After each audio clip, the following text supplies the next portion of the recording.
right, let's do a cheers to the Sobeys Safeway Liquor Beer for the podcast. We ride again. I love you guys. Careful, that cake's hot.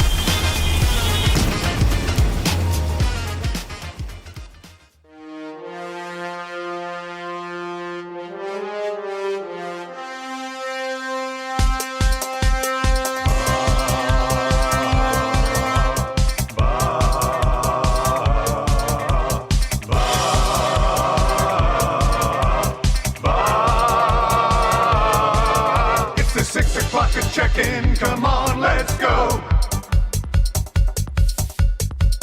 It's the AM Nasty Big Hello. It's not static AM radio. It's the play Alberta Nielson.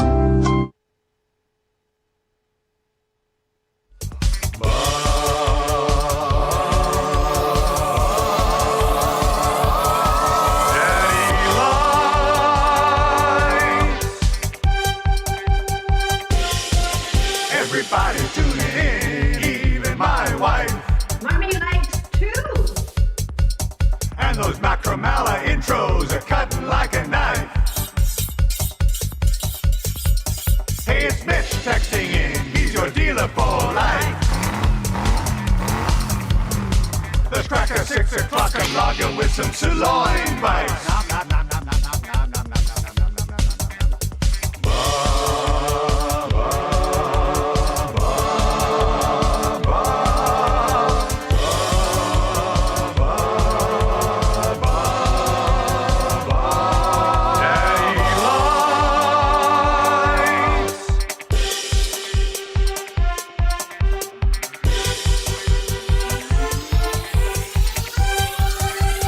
Show, EdmontonSportsTalk.com, streaming on the iHeart, TuneIn radio apps, on YouTube. Subscribe to the channel, give us a thumbs up at the source, EdmontonSportsTalk.com, and of course, on the crystal clear, static-free airwaves of 95.7 Cruise FM. Lieutenant Eric here with you, YouTube Trev as well, keeping everything locked down, and Wil Fraser back on the desk this morning. Hey, gang. This is your second show, right? On the cruise. Week. On the cruise, though. You were on this. Yeah. I'm not your first, but No, so but you're the one I'll remember. you did have a first though with Dustin the other day, though, doing the show, and that was good. But it's good to see you again. You'll be here this Friday and next Friday, and the next, and the following Friday. I love it. The Nielson Show, presented by Weiss Johnson, Edmonton's trained home comfort specialists for nearly 50 years. For all your furnace, air conditioning, and heat pump needs, www.weiss-johnson.com. You can always get to us as well. I know the Paris Jewelers inbox is filling up already. A few unsigned texts in there. If you are this number, unsigned, first text ever to the Paris Jewelers inbox, goosebumps. And I don't know if that's you. Did you text that in? No. Yeah, sure. Have you texted into the program before? Never. I don't think you should text it and we'll add you into the queue. I think I've accidentally texted. Yeah. Like, count me in. Oh, sorry, wrong number. Yeah. Could you, though? Like, I just want to see if you come up or what you come up under. I don't need you tracking me. This is a test. But if you come up with no name, it'll mean you haven't, and then we'll know. And yeah. I don't trust you guys. You're just collecting data. It's called. That's all this show is. This is just a data mining operation. That's why the power bill is so. Exactly. Yeah. Wait till the landlord gets a hold of that information. Nasty chat, hum along as well. 780-218-9999, though. If you do text in, please be somebody in the Paris Jewelers inbox. Be a stud. Don't be a dud at Paris Jewelers. You can check them out today. Huge selection of engagement wedding rings, parisjewelers.com, or any of the multiple stores in and around Edmonton. So whoever texted in Goosebumps, give yourself a name, give yourself a handle. And or call yourself Goosebumps. Maybe that's what they're trying to communicate, hey? Mm-hmm. That's all it is, yeah. Scalding Gore says, on today's episode, we learned that Fraser can cause Trev to be nervous and mess up the button push. Yes. Oh, don't blame that's me. Don't blame Trevor for that. That's me. No, I know, but he's saying if you can give him, because he's got a big job to do. He's got to push a button. Things have changed. Well, things for the radio have changed. Oh, yeah, keep that up. Keep it was still playing the playing. song, so I had to pot it down. Now it's up. Now it's back. Now it's down. Now it's back. But just They're both up. As high as it can go, though. All right. Thank you. Perfect. You got to take it easy on your vocal cords there. I heard you did some damage a couple weeks That's back. fine. They heal. The body is the... You're an old The man body now. will We're always all heal. old men now. Colin- Except for Trevor. well, Trevor's, he's a young buck. representative. I'm getting up there. LT with the singing performance that would make Throat Piss proud and Shoddy Mills weep. Yes. Well, Yeah, if you that's know, my you know. fear. There you go. Mao Tse Will, welcome, comrade. Bones says. Brelando says, I just passed 2 vehicles with their lights off. Will? Unreal. Well, Unbelievable and unacceptable. but your answer to that would be... Turn your lights on, please. Okay. Well, you've Is toned that down. too much? You've toned down in your old Is age. it too much to ask? No, see, now I'm a father of young adults, and so now I just guilt trip. I no longer rage. Like when you're a young father and you're worried about your like that's when you're a rageful driver. Yes. And now I've evolved into What do you mean? a guilt tripping driver. Telling people to turn their headlights on, you used to Would it be you too used much? to yell and scream it. Now would you it be too much for you to turn your headlights on? No. I guess so. I guess as this is my mom's quote. I guess we just can't have anything nice. I usually see at least one on the drive home from Sully's Sports Bar and Lounge, Centric Casino Fort Road, where I was last night, Monday and Thursday night football throughout the NFL season. There's usually one person, and what I will do is I'll try to get beside them. Yeah, you do that. Turn your... You do. Well, I get the window What down. What is the motion that most people do for headlights? No, I get the window down. Oh, and then you do and that. then they go, what? And then I said, your lights. Oh, and then usually they just don't know. I have actually had the conversation about lights as well. You're right. Like if you're not traveling too fast, you could just. But does anyone have a hand signal for lights? I always do the twist. For the because most people Flash. that's Hey. a better one. Just to flip your shirt Your lights. up. Oh, flashing. Yeah, Yeah. he's flashing me. But I'll do my best. Romper room last night, Sully's Sports Bar and Lounge, Centric Casino. It was a great night out and a pretty good, well, we said it was going to be a good game. I don't know if North Carolina State Wolfpack and the Wake Forest Demon Deacons was on. Okay. And that was almost a better game than week 2 in the NFL last night. Packers over the Commanders. Packers out to just a flying start. Well, they are at 2 games at home. They'll now go on the road. I don't believe they play another home game until the NLDS is done.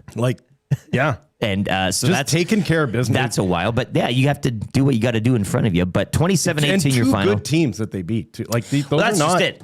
Going into this game, the Commanders knocked off the Giants, which I don't know how much stock you want to Right. put into that. So it was battle of 1-0s, but I think we saw the true undefeated here. Yeah. And Packers fans chanting "Thank you, Jerry" post game in Lambeau. Just a great scene there. So we'll have more on that coming up later. But I just wanted to say express my thank you to all the nasties that showed up last night, and I'll try to go around the room just off the top of my head. Natalie, Mandy, Dolphin Nation, Aaron and her family, who brought in some coffee, the Nasty Brew coffee, which we're going to go down on a bean later. I've got it in my cup right now. I'm sampling it, but we'll do that later on in the show. Aaron and her family. Norma Jean showed back up, which was nice. Hadn't seen Goodbye, her in a Norma hot minute. Jean. Big Uke, Corey B., Fergie's Prostate, Holy donkey. Jay, Jocelyn, Atif, Wheels, Francis, Nacho Man was there. No Colin Ellerslie, which was a little disappointing. Twitter Mary, her partner Dave, What the? and a few other well place wishers was as packed well. to the rafters. No, we had a good time. And you know, Thursdays it's smoked brisket cheesesteak on special. Holy. I had that with a side of Dinah. gravy, fries. They gave a nice dark au jus.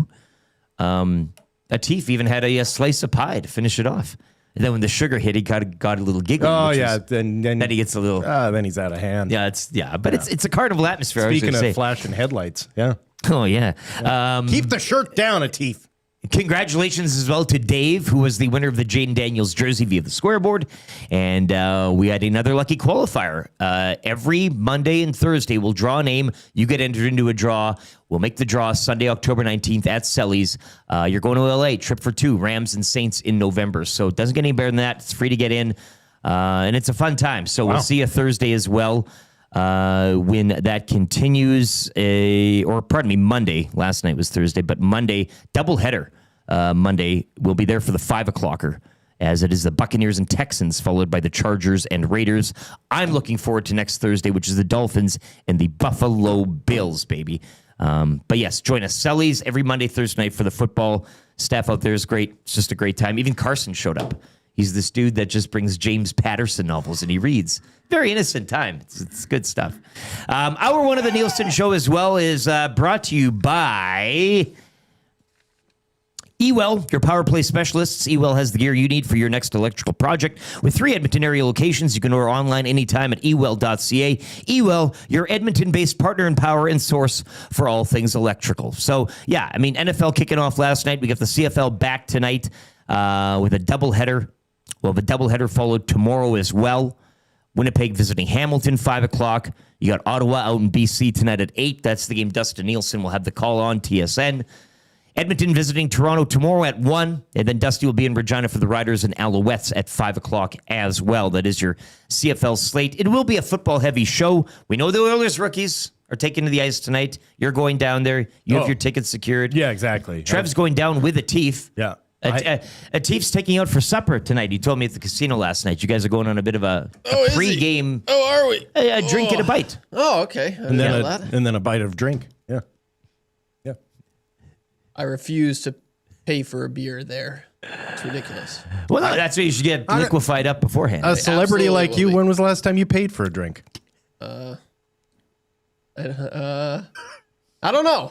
Maybe, I bought a 4-pack maybe last Trevor's here. No, it doesn't go like that at all. We'll all be drinking for free later on in the third hour of the show as Sobeys and Safeway Liquor returns with a beer today. Nice. Oh, those are appreciated. That's what I'm talking about. Well, we were talking. I love everything. How can you complain?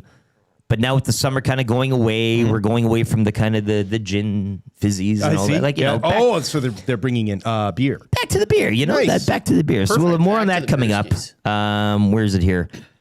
Beer of the week.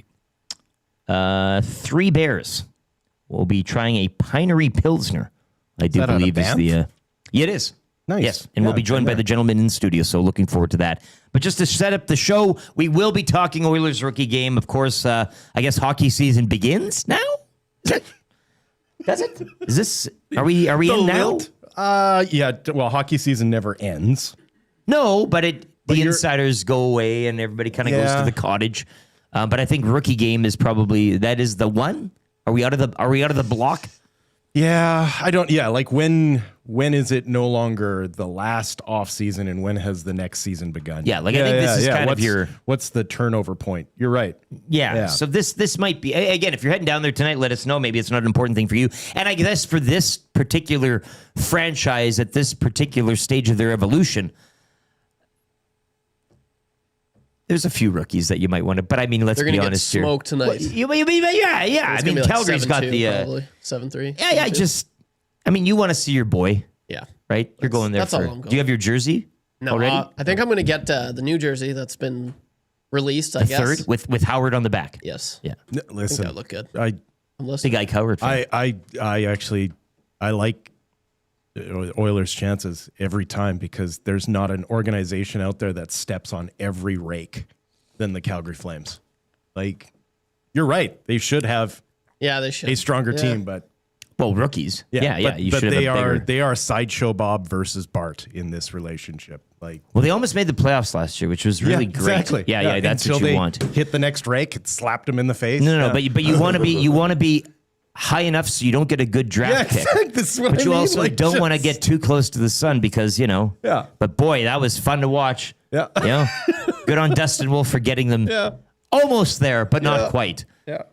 So we'll continue to laugh at them. And they've But- locked him up just to make sure Yes. that Yeah. they maintain that middle status. Relevancy with a lowercase r. Yeah. Yeah. Good on them. To go over the off season. What off season? That's What coming up at off-season? 6:30. Thank you very much. We'll discuss the Oilers rookie game. If there's anything, I mean, again, there's a few names really that you're kind of looking out for, and you kind of want to have a curious eye towards. But I mean, let's be honest. Get us to the playoffs already. That's kind of where Right. I know Iwanek echoes that all the time when he talks about it. But we will go through the business of discussing the rookie game both tonight here at Rogers and then Sunday rematch down in Calgary. Crack pack for Wayne's. Excited about Nice. this. Popped in there yesterday. They're moving, obviously, October 1. Well, you guys moved, so they were like. Well, yeah, they had to kind of, and it was announced the same time, but it's September 12th. So my bid is I go in there now, I'm like, when are you guys moving again? And you know, and they're like, and so I'm like, well, a lot of stuff to do. Yeah, it's still like I kind of. You're just merciless, are you? Yeah. So Wayne, we got new CFL dropping next week. Actually, Nice. when you're here, we'll have the new CFLs, which I'm pretty excited about. We decided to have a little fun today, though. We're doing Batman. We're doing Jaws 3D. Nice. And then I got for you, Will. Does it come with glasses? It does. Yeah. Glasses are included. I think Trevor can crack that pack. You can wear the glasses all show long. It's going to freak him out. He's going to think he's getting eaten by a shark. I know. Well, they jump off the car. He's a young man, okay? He doesn't know that it's not real. I got you the 6-pack of Gilligan's Island. Perfect. Look for the randomly inserted lenticular cards. Yeah. So There's never been a bigger Ernest Borgnine fan than me. So Ernest one of the best Simpson cameos ever. Yep. Hi, kids. Hey, kids. Fatso Jetson from here to eternity. You have a 1 in 18 chance of finding a lenticular card in the Gilligan Island. I don't even know what that is, That's but I'm okay. excited. I'm pumped. We'll do that to round out the 6 o'clock hour. Football heavy hour 2, Marshall Ferguson, CFL on TSN. He did join us earlier in the week, but we'll get his thoughts on the slate coming up. Once again, doubleheader tonight and tomorrow, week 15 in the Canadian Football League, and see where the wild man, maybe he's on a bike or something, or some sort of rocket-propelled shopping cart. You never know with him, right? It's always, but we appreciate his time. Yeah, great. That would be nice. Your Play Alberta Early Bird Special, of course, EST, presented by Play Alberta. Check them out today. I do know Dusty will be putting a little something up at Play Alberta, so we'll get to that as well midway through the second hour of the show today. What a lineup. That's good for the Italian Center. That's good. Yeah. That's just for Trevor's dad. Yeah. He still loves it. Does he know? So do Yeah, but That's his favorite thing. I told a few people at the casino last night, like the secondary meaning to it, like No, I don't think he does. He doesn't. No, okay, I just think he likes. because that's really the. Yeah. You can add it up on your own, but if I guess if you know you. That's good. Again. Oh boy, we're in it today. But we'll be sampling. I'm already sampling some, but the new coffee. This was kind of. It was a soft launch yesterday from Dustin Nielsen. I think he kind of maybe spoke too soon about it. He was so. I'm sure the powers that be were surprised. pleased about that. Yeah, well, whatever. I mean, Yeah. better too soon than too late, I guess is the. But I'm sampling this right now. It's the new coffee. We will have a name, probably Nasty Brew, something like that. But exciting things coming in terms of logoing for it. I'm pretty pumped. But if you want some of this coffee, which we're going to sample at 7:30, I already am, for That's Good in the Italian Center. That's good. We'll be selling some at the Nasties, or the Esties, pardon me, this Tuesday, Garno Theater. My dad says again in the nasty chat. But does he know about the whole... No, I don't think so. Yeah, I okay. just think he likes the way you say it. But anyway, We got a whole show of it. Tell him, though. about the- I don't know the meaning of it. I kind of just we'll like tell the you way during the say it. break. Yeah, Yeah. Well, I feel like I could connect the dots, but I don't know if you can. okay. Well, it is kind of deep.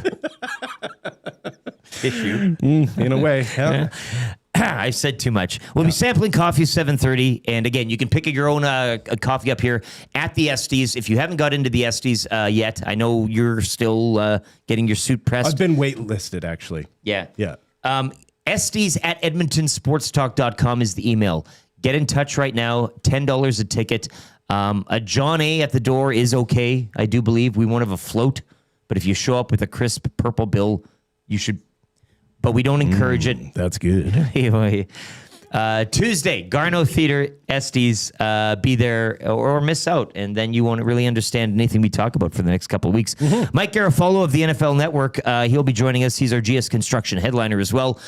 Going over, I want to get his thoughts too, kind of on week one. We'll go back and find out that. Of course, touch on last night's Thursday nighter and set the slate for week 2 in the National Football League. Trivia and 3 questions. I know you have nothing prepared for trivia yet. It'll come. Are you going to write it down on paper, or will this? Well, it's yeah. I know what your 5th question is. Dustin, yeah. So you're getting 1 out of 5 at least. You need 2 more for the Mr. Mikes. 3 questions as well. If you have any questions for Will, get them in. And as mentioned, Sobeys and Safeway Liquor is on the way at 8:30. We'll be joined in studio here. I believe it's Michael Bustillo. He is the sales manager of Bustillo or Bustillo? Bustillo. We'll get the pronunciation. 3bears.com, Park Distillery. Yeah. .com. Delicious. We'll be trying a Pilsner beer for Sobeys and Safeway Liquor Beer of the week. And, of course, your next chance at $50 through our Sobeys and Safeway Liquor giveaway. All ahead of the wrap for William Huff. And that will be your Nielsen show today. 780-218-9999. Let's just dive into the Paris Jewelers inbox here.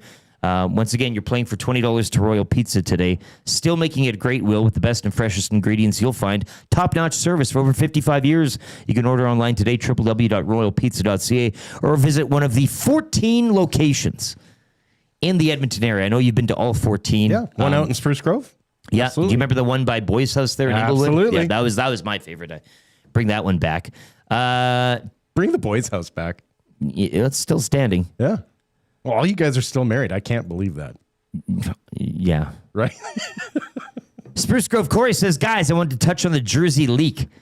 Maybe we can save that as well for just after the sports update here for off-season. What off-season? I know we talked about it yesterday, but if you want to still bitch about the jerseys, I mean, by all means, that's seemed to be a hot-button topic. Hey, Trev, you don't mind it. You're gonna get one. Yeah, I'm definitely getting a Howard edition of it. It's gonna look good, man. I honestly, like I said yesterday, the only thing I'm not too keen on is the logo. I've never liked just letters for a logo. I think they could have been a little bit more creative, but at least the font's okay. The font's crisp. original. It It's doesn't look like nice. Yeah, it looks good. something off Wingdings or something. Like I rate it like a 7.9. 7.9 out of 10. That's fair. You've which is seen pretty this good. Yeah. grainy photo? I don't care. Listen, I get it. No, yeah. But it is one of those things where, like, What are you going to do? I can remember a time where this was the only thing that would have interested an Oiler fan. Yeah. Right? Because there was nothing else. I remember that too. There's nothing else. And so it's kind of nice to have something like this and just be like, Yeah. well, that's okay.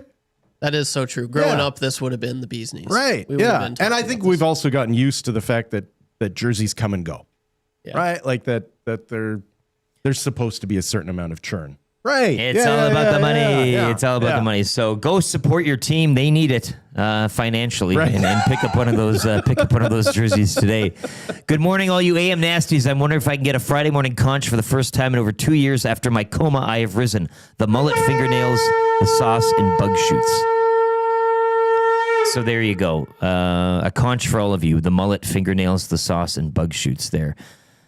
Collingwood Rob, Howard was wearing Skinner's old number 53. You can probably get an old Skinner jersey and then just repurpose the name bar. That's assuming that there are Jeff Skinner jerseys out there. Collingwood Rob, I don't know if... Have you ever seen one in the wild? I don't think I saw a single Jeff Skinner jersey. There's a lot of unicorns out there of players of past. You haven't seen a Jeff Skinner jersey out there? I've seen a Jeff Skinner jersey. Really? A 53 Yeah, yeah. Skinner? Really? Not at 53, but That's what I'm saying. Yeah. Might be Stuart Skinner. It's a Stuart Skinner jerseys. yeah. But yeah, if you are holding on to that old Jeff Skinner jersey, 53, and you don't know what to do with it, repurpose it into an Ike Howard. Hold on to it and get it signed. My biggest regret is that I did not get an Ilya Bryzgalov Oilers jersey when the time was there. Sure. So I actually think it's better to have the one-off than the guy who was here for 6 years. The one-hit wonder, that's the unicorn. That's yeah. prime. It's memorable in a funny way. Yeah. And people will be like, hey, you, yeah. You get recognized and everything. Jodes in Bonneville sent in beer prices from Leonard Skinnard last night. I'm not going to read them. all right then. It's too graphic, I think. It's Aye. nothing. It'll make make you sick to Curl stomach. the nose hairs. Yeah. Barry the Cheater says that jersey sucks, zero charm.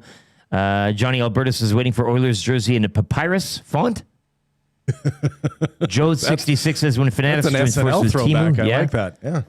I won't be satisfied until the white McFarland jersey comes out. That says Nick in the North. So look, let's toss this ball in the air and bat it around here. Coming up next after a sports update here, YouTube Trev's got it. He'll be keeping you up to date on everything going on in the sporting world, more so than you and I this morning, Will. I would safely say. Yeah. But your thoughts on the jersey and thoughts on the rookie game tonight? Oilers rookies, Flames rookies down at Rogers Place.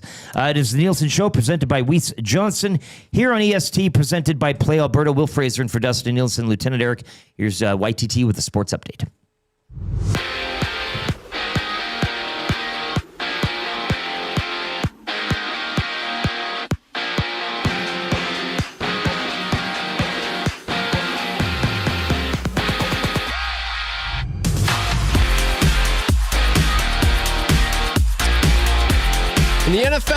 night, the Green Bay Packers knocked off the Washington Commanders 27-18. Jordan Love led the way for Green Bay, tossing a pair of touchdown passes, good enough for 292 yards. The Commanders fall to 1-1 on the season, while the Packers remain undefeated. Week 2 continues on Sunday.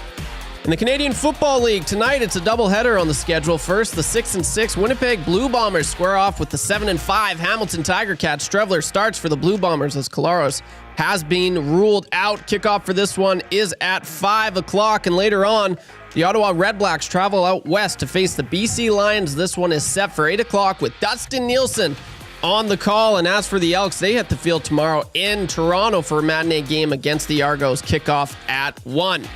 In the majors yesterday, the Toronto Blue Jays shut out the Houston Astros 6-0. Kevin Gausman threw a 2-hitter for his 4th career complete game, while Davis Schneider had a home run and 2 RBIs. The Jays are now ahead of the Yankees by 3 games and continue their homestand as they welcome in the division rival Baltimore Orioles for a 3-game set. Chris Bassett gets the starting pitch for the Jays, while the Orioles counter with Trevor Rogers. First pitch at 5:07. And in hockey, it's first of back-to-back rookie matchups between the Oilers and Flames rookies against Rogers Place. Puck drop is set for 7 o'clock with the rematch coming Sunday down in Calgary. And in youth sports tonight, the 0-2 Golden Bears welcome in the Calgary Dinos. You can watch this one at Foot Field. Kickoff is set for 6:30. And in the PFC, check out the Battle of Edmonton this Sunday from the JP Bowl as the Huskies host the Wildcats in Prairie Football Conference action. Head to EdmontonHuskies.com for tickets. Use promo code EST and receive 50% off. Pre-game show gets underway at noon on EST with kickoff at 1. I'm YouTube Trev. You're up to date.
All right, 6:36, 12 degrees in Edmonton. You're listening to the Nielson Show here on Edmonton Sports Talk. The Nielson Show presented by Weiss Johnson and EST, presented, of course, by Play Alberta. Wil Fraser in for Dustin Nielsen, Lieutenant Eric, YouTube Trev. You heard there on the sports update. If you were listening on 95.7 Cruise FM, a bit of a hiccup there. I know we had a little bit of traffic. But no breaks scheduled as well, so hopefully we get that going. The old clock, hey, or the I pressed the traffic button. department. Correct. Yeah. Trev did everything he was supposed to do. It. We want to get that on record. Trev did everything he was supposed to do. He didn't screw up. This is not leadership, guys. This is not leadership. You still take the bullet even when it's not your fault. That's what I said. I told him to have fun with it. But Like don't sit there and say it's not my fault. You could have done better. Just no more. Yeah, Just be better. that was my fault, actually. Okay. Now we are. All right. See now we get to it. Yes. All right. Yeah. 26 for a high today, 27 as well tomorrow. Things cool down a little bit. You got to love it. You got to enjoy it. It's great. Do I have to? I'm kind of sick of the heat. You're done with the heat, hey? I'm kind of done with the heat. Well, look at you. Bring on Christmas, hey? The fall weather. Like, I could use a little rain, honestly. That's just me. Hour one of the Nielson Show as well, brought to you by Wil. Your power play specialist, Wil, has the gear you need for your next electrical project with 3 Edmonton area locations. You can order online anytime, ewil.ca. Wil, your Edmonton-based partner in power and source for all things electrical. And to mention as well, we are coming to you live from the Popeyes, Louisiana kitchen studio. The chicken dippers are here. You can get them in the creamy pepper dipping sauce that packs a kick of heat and a hint of sweet. And signature Cajun spices. Off-season, what off-season right now? We're going to get into the... well, again, if you want to complain about the new Oilers jersey, what is it, the third? It will be alternate? this year's third. This year's third alternate. Yeah. Whatever you want to call it. Again, it was leaked online. Tommy had it. Somebody said he didn't. It's been a big thing. Everybody wants a piece of this thing. A grainy photo circulating online. Basically, what is it? It's cream, hey? It's a cream color. It's not pure white. Yeah, it's It's collegiate. I call it off-white. I forget what, Tommy, there's a word for Off-white? it. Off-white. Oatmeal? That's where you live. Off-white. That's a genuine I like the laugh. cream, though. I do like that. I like that cream. Yeah. And then, again, I don't mind it. I want to take a look at the shoulder Off-white. logo, though, right? That's a Derek. Yeah, right? that Like looks we cool. didn't get a close look on that. And much like, the Heritage game the other year, we had a mock-up of those too. Oh, they suck. And then you see them in real life with the equipment and everything. And so, Like, hey, that's not bad. yeah, like people will warm up to them. You see them in the flesh and it's all fine. When you put a Draisaitl or McDavid on the back of it, it makes it look better. You kidding me? Oh, yeah. Absolutely. Yeah. So your thoughts on that? I'd be interested to see the side, like the shoulder logo. Yeah, Put that's that what I on- said. Yeah. I'd be curious, though, to put that on the front. Like, make that, and then put the other logo. Like, what would that look like, you know? I don't know. You could have that written thing on the shoulder. You could. Yeah. It wouldn't need to be that big and having that logo. I think the biggest gripe is people want a logo, Yeah. Yeah. not just a... That seems to be the thing, though. Like, right now, the Winnipeg Jets, they're with their baby blue kind of alternates they did a few years ago. Just Jets, I think it said. The Calgary Flames, that's a little bit of a throwback. The Hurricanes jersey with Canes is just terrible. Brutal. Well, you don't need just... We know what you are, Yeah. but dream a bit. Invent a crazy... the McFarland thing was... that was a heyday for you in a sense. It was pretty cool that you got a guy that had some attachment to the market and then dreamt something up. And there wasn't a bigger name in the creative industry at that time than Seth MacFarlane. So. Spawn, right? Seth MacFarlane? Is it Seth MacFarlane? I thought he Just created McFarlane. Family Guy. Yeah. That's that McFarland. Yeah, which MacFarlane is it? A Family Guy Oilers jersey. No, that would be cool. 780-218-9999 or in the nasty chat, somebody will. They'll. It's this, you stupid idiot. But yeah, having some sort of attachment Todd. there. It was Todd McFarlane. That's it. Todd with Yes, 2 of D's, course. I bet. Yeah. Eggshell, accrue, beige, Library Pat says. I think, again, to echo most people, enough with the lettering. Nobody needs... Wheat. We know what you are. Now Todd texts are flying in and in the YouTube nasty chat. It's good to see. Off-season, what off-season? What off-season? Brought to you by GCL Diesel, providers of the best diesel engine components around, from turbochargers to injectors, fuel pumps to sensors. They are the critical engine component experts, proud to serve Edmonton and Northern Alberta for over 50 years. So Oilers rookies, Flames rookies tonight. If you are going down, bit of a cheaper ticket as well. Save you some money to spend on the beer there, which you will need. But, again, not really pulling too much out of this, especially from an Oilers point of view. However, a few names. We went over the roster the other day. The Howards, the Savoys, the Boakis. Okay? That's who you... And you're going down, Trev. So who... you've got a program in your hand tonight. You'll be looking that's pretty much it, right? Unless there's somebody else that is out there that we haven't kind of gone over yet that you have a bit of a curiosity towards. And No, that is it. that is. Those are the three. I'm yeah. going there for those three and those three only. And actually, you know what? Zane Parekh for the Calgary Flames. That guy's going to be a stud. Yeah, fair enough. He's going to be actually unreal. The fact that he fell where he fell, as far as the numbers go, he had back-to-back 30-goal seasons in the OHL. The only defenseman to ever do that, other defenseman to do that, was Bobby Orr. So super impressive. This guy is unreal. I can't wait to watch him as well. Ike Howard did speak yesterday, I do believe, down. I mean, he's saying the right things, feels great. All these, just to paraphrase, I mean, he's happy to get going. It was, It was pretty standard. A little early to say a good fit. Yeah. But he seems, I don't know, sometimes in our hockey, he seems upbeat, seems up for it, seems He's ready. Seems keen on the whole challenge. Nothing too bright for young Isaac Howard.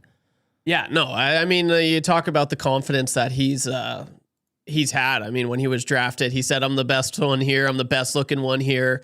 He's got that swagger. Gage was talking about it when they rolled the clip yesterday. Not rookie-like. No, not at all. You know what I mean? Like, he's ready. He's ready for the task at hand, and that's why, usually when players have that confidence, I feel like they, for the most part, sometimes they don't, but a lot of the time they can back it up. Well, there's an overconfidence too, which you could maybe find annoying or say, know your place, but I think he's the name that you would allow to express confidence without seeing it yet because of what he's done and just the character type he is. Absolutely. He's interesting to me. I understand why anyone would sign with the Oilers nowadays. They're a competitive team that goes to Stanley Cup Finals. Yeah. It makes sense. But the team that he shunned, I'm just like, it seems counter to the narrative that goes on in professional sport right now. Well, especially in this sport, where what state does Tampa reside in and all of that stuff. That's and, just it. And again, they're not bottom of a successful franchise in its own. They're talented, they're competitive, and they play in the state that it sounds like every professional athlete wants to play in because of the income tax situation. So I'm just curious on what, not on why Edmonton, but why not Tampa Bay? Like what happened there? RCN says Robbie Schremp with the winky face. Yeah. No, hey, I'm not saying that it's... I'm just saying that heading into a rookie game with the way this franchise is right now, you might feel, who cares or whatever. But he's providing a little pop. Trev Lindy says, didn't Yakupov have swagger? 780-218-9999. He sure as hell did. And it was fun to watch in the brief time he was here. Yeah. Now, you could argue with Nail Yakupov, too, that maybe things outside of his control didn't go his way either. And maybe in a different universe, things turned out different for him. He was cursed to be the best player of the worst draft ever. Bingo. Yeah, you got it there. And we'll always have the Sunday date in Nashville with Dallas Aikens there. But it's nice to see. Sometimes you get rookies, and especially in a franchise like this, where you might be thinking, well, they're in a cup window. What do we need them for? This just seems like a cut above, I guess, with this rookie class. It's something to get excited for. It's a nice appetizer to when the big boys get skating. And I mean, this is a guy that's not expected to just be a rookie and participate in this game and then go elsewhere. He's expected to feature, as high as your top six. So Brandon Not Manning says Quinn Hudson is intriguing for him. Would you also add that to the... Quinn Hudson?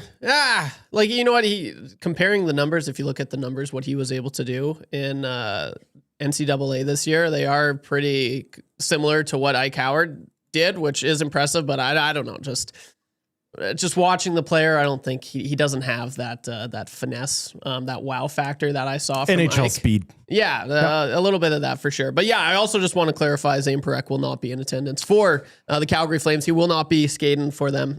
He's actually He's too good. He's precautionary reasons. You should get a discount on your ticket. I totally forgot about you that. You should say $20. Damn, that's too what? bad. What? 15. Yeah. So I Zane came Parekh for the next out. Bobby Orr. Yeah, I did. McDiesel in the nasty chat. Ike Howard going to be the swagged out version of Taylor Hall. Johnny Alberta says Dallas Aikens demolished. #Yak City. Yeah. Who knows how far he could have ran or the heights he could have reached. I still think they were a perfect pair. Oh, I loved it too. Yeah. Not a successful pair, but yeah. Just fun to both watch. of them completely way past where they should have been. From the jobs we did, it was highly entertaining. Yeah.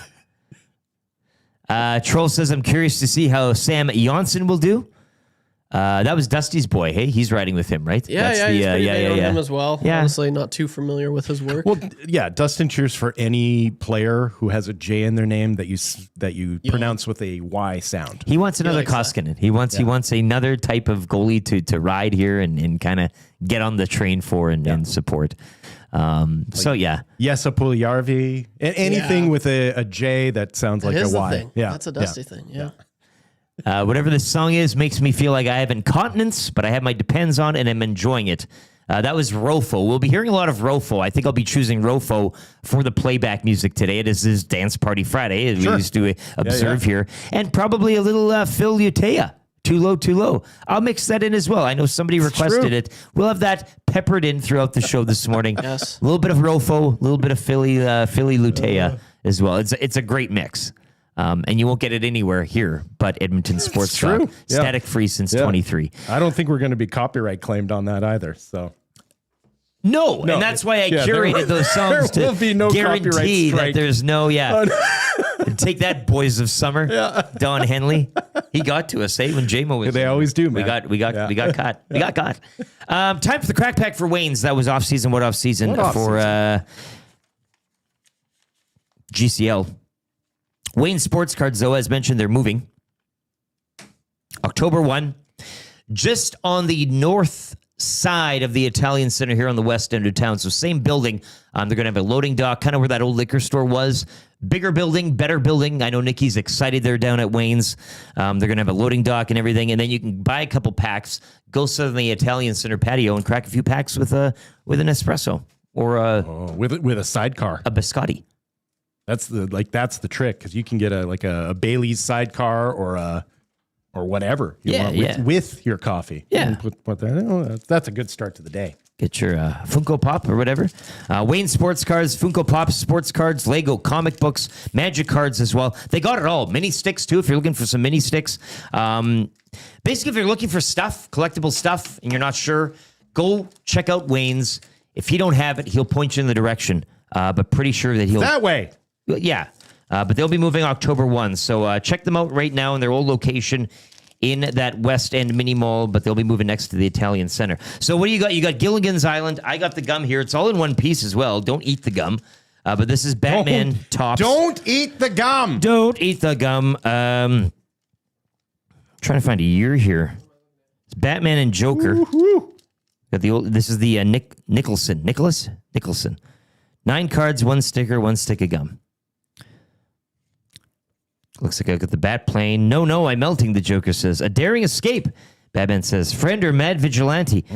This is the, is this One. That's one Borg 9.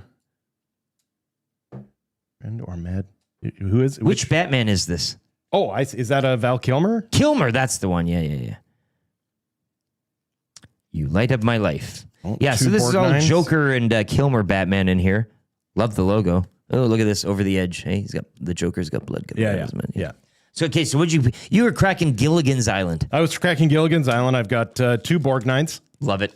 Oh, doubles, hey? Yeah. Okay. And one straight up Jim Backus. And that's like a credit card. Can I Yeah. see the package? Because you're Yeah. looking for you had a 1 in 18 chance of getting a lenticular card. Do you see any of those? I in there? don't see a lenticular. There's no. I see a problematic card. Yeah. Probably. Yeah. I mean, not internet canceled, but problematic. and an ingenue. Animals are people too. Yep. Yeah. Okay. Trev, you were cracking Jaws. You got the glasses on. They fit perfectly. Have you cracked the pack and have you seen the cards with the 3D glasses? I can't really read them. It's too dark in here. You have to keep those glasses on all day. Yes. I think I'm that's going the to. deal. But that one's pretty cool. It actually, you know Actually, for a dance party, what year is you this? throw some glow sticks on that kid. Yeah. Get the pacifier in the mouth. Yeah. Yeah. When did Jaws come out? Purple Like City this all has over to again. be. This has to be like 19 what 80 something. 80 something. Jaws 3D. Yeah, it was like They had 3D that 81 long, or right? something like that. Good for them. Pretty advanced technology. Yeah. Every 40 years they try to bring back 3D. And then we remember we don't want to have to wear stupid glasses. You know what? I don't mind it. I like that art that you This have to is step back a bit. surprisingly You know, you'd have to look and cross your eyes and step back and 3D. it'd pop out at you. Yeah, For its the time. George Costanza where you take your shirt off in the bathroom. Yeah, I always wanted those in my house. Yeah. Yeah, it's a trip, man. Okay, what do you got in there? Do you got the shark? Do you got Quint? I've got Captain, eh? opening day, Farewell SeaWorld. Let me see those hands, Hoopa. Honestly, looks pretty good. You've been counting money all your life. I got this exhibit. I've got blasted by a grenade. 500 men went into the ocean that day. That actually looks pretty good. And then bloody remains, and the last card, which is diverting the monster. Is it Jaws 2 on the Sharks pack? looked at you with those dead eyes. Like doll's eyes. Just says Jaws Rolling 3D. You know, Jaws, okay, I watch that. There are a handful of movies, right? The Jurassic Park. When Jaws is on, I stop and I will. Hey, well, because there's, you know where you're at. It's one of those movies that like you can start at any point. Absolutely. And usually I like starting. I don't really care about the shark and the attacks and the kids screaming or whatever. I like when Hooper brings the wine over for supper. Yeah. When Hooper gets into the movie, then I'm in. Yeah. And then when Quint gets introduced, he's eating that cracker biscuit at the, you know, and then when they're in the boat. I mean, that is the best. Yeah. I'll get that shark for you. See, I like the town meetings. Town meetings are pretty where good. The sheriff is just, he hates his life. Like he spends the entire movie regretting every life decision that led him to being sheriff of that town. Troll says Quint's speech is one of the best scenes in movie history. Absolutely. It really is. When they're comparing scars, show me the way to go. I'm tired, you know, and then the shark hits. That is one of the best. And then he goes nuts. I mean, he fully loses it on the boat, right? Yeah. He smashes the they all go the crazy. CB radio. Yeah, I mean, but he really like loses his mind there. But it's a great film. The chumming of the water, one of the greatest scenes ever in movie Hoopa! history. Yeah. We're going to need a bigger boat. Drinks the beer. That's how I want you to drink the beer today for beer of the week. Just like Quint. My Crush pack it. does have gum too, hey? Don't eat the gum. Is that actually... Don't eat the gum. Or do. Why? Let's see what happens. Does it crunch? Uh-oh. Well, I'm not going to now. Okay. That's chicken talk. That's what that is. Yeah, you said you. What are you, yella? What are you? Oh, you getting that? I wouldn't have done that. I wouldn't have done that. Well, you called me a chicken. Are you sucking on it now? I don't know what to do with it. Emulsify it in your mouth. It'll probably just dissolve slowly. That's good. Turn into a powder, a wet powder. How does it taste? Is there a taste or flavor on there? It still has those tastes. Or it still has a taste. Is it winter mint? It kind of tastes like, you know those Popeye, like those... The smokes. Yeah, that's what they are. The Yeah, smokes. It sounded like it when you took a bite. Yeah. Yeah. Exactly. Same That's what it tastes like. consistency. Yeah. Okay, well, we'll keep tabs. You keep talking to us so we know you're alive and so that we know that you're okay here because can't see your eyes through those 3D glasses. Did you ever have the bubble gum smokes that had like icing sugar in? So they were gum in a roll with actual like paper around it, and then they had dusted the gum so that you could like blow through it, and it would, like, so you puff use out a fake smoke? No, fake smoke. I know those were the candy. There were the cigarettes I chocolate liked. sticks wrapped in paper. Yeah, and then those you were got them in like delicious. Yep. Paris, Chicago packs or whatever. Yeah, And it was kind of those are okay. But Parkside says the USS Indianapolis speech is the greatest scene in film history, top 5 at least. EST is growing so fast, we're going to need a bigger antenna. That comes in from Chris. You know, Chris, you might be in the lead for text of the day. That's a great tie in there. $20 to Royal Pizza on the line for that. So we'll write that down, Chris, at 6:55. Real good there. If you can work a Jaws line into today, that'd be great. Morning, guys. I'm dying listening to YouTube, Trev, talking about 1981 like we're back in Civil War time. Jesus, man. Yes, we had 3D and electricity, and if you must know, smelly stickers. Barely, though. The 80s were barely great. had electricity. Yeah. Well, but it made you appreciate it that much more. Sure. Right? Yeah. Well, it was on for 5 hours a day. Crank it up. Yeah. Everyone got their fair share. Yeah. It was enough to keep the food in the freezer cold. Yeah. But that was it. Exactly. Yeah. 780-218-9999. We do have Marshall Ferguson coming up after the top of the hour. We'll go over the CFL slate with him. A pair of doubleheaders both tonight and tomorrow. Of course, the Elks in Toronto tomorrow afternoon, 1 o'clock, to do battle with the Argonauts. We'll see if they can keep rolling after the Labor Day rematch. Before Marshall, your thoughts on all that. I know you came in with Dustin to discuss that. I mean, a game which we really thought they were dead in the water for, given what happened on Labor Day, which was a fun trip for us on the bus, not the best result on the field. The thing that brings me back to the CFL is the wandering in the wilderness always comes to an end for reasons you never saw coming. Yes. And to see the Elks in the most CFL way possible, take their savior, the man who is saving their franchise, and cut him only to bring him back and see Rankin become what he is becoming is it is peak CFL to me. I mean, the last time the Elks had a wander in the wilderness similar to this, a guy who was driving a Frito-Lay's chip truck all of a sudden showed up and became an all-time great at quarterback. And it feels something similar to this in Justin Rankin in that they didn't even know what they had. Mm-hmm. And all of a sudden, this guy is ripping off 200-plus yard games against the CFL's best defense. It's a league of good stories, and I think when you have better stories, you have a better team. Yeah. You know what I mean? But the idea that you're going to be like, we're going to draft and we're going to develop. That's not what the CFL is. No. Yeah, that's what I'm saying. The CFL is magic beans. Yes, but the more magic you have, the more magical the tale, I find. Yes. Everybody kind of, and Fajardo's the same. Yes. It's much, because again, cast off, he comes in camp, he's a total pro. Yes. Doesn't say anything, and I mean, everybody and their dog in this city was calling for Trey Ford. No, I don't think anybody was saying prior to camp. No, how could you? He's an exciting player. Well, we all wanted to see it. Yes. And we've seen it, and that's fine. And you make the change. Yeah. But I mean, I don't think anybody before camp was saying, well, I'd personally go with Cody Fajardo. Now, they did say during camp, if you were going to start the better quarterback that showed, it probably would have been Cody. And who knows where this team would be if you would have went with him from day one.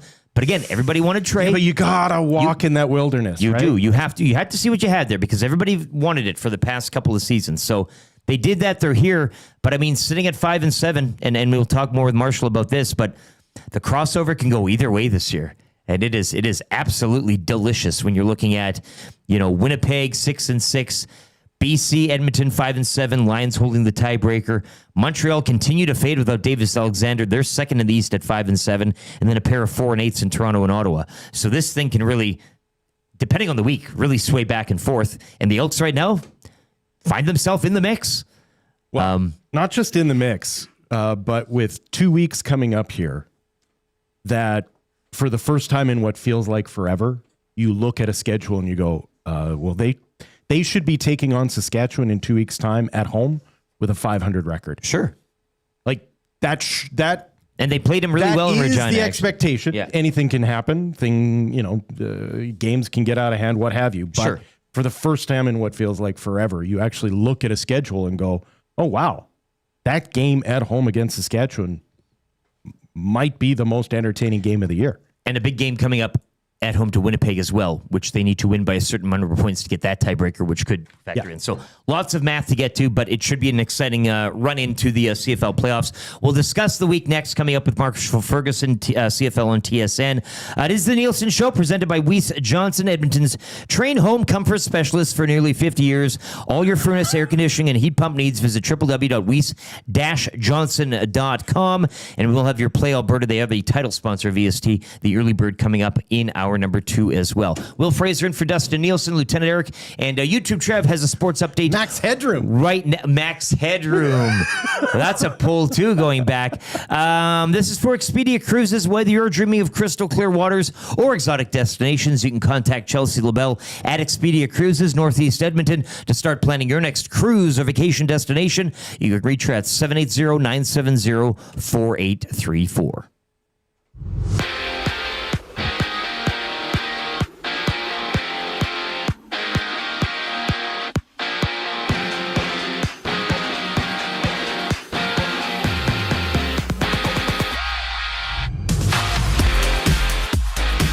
In the NFL last night, the Green Bay Packers knocked off the Washington Commanders 27-18. Jordan Love led the way for Green Bay, tossing a pair of touchdown passes, good enough for 292 yards. The Commanders fall to 1-1 on the season, while the Packers remain undefeated. Week 2 continues on Sunday. In the Canadian Football League tonight, it's a doubleheader on the schedule. First, the Winnipeg Blue Bombers square off with the 7-5 Hamilton Tiger Cats. Trevler starts for the Blue Bombers as Colaros has been ruled out. Kickoff for this one is set for 5 o'clock. Later on, the Ottawa Red Blacks travel west to face the BC Lions. This one is set for 8 with Dustin Nielson on the call. As for the Elks, they hit the field tomorrow in Toronto for a matinee game against the Argos. Kickoff at 1.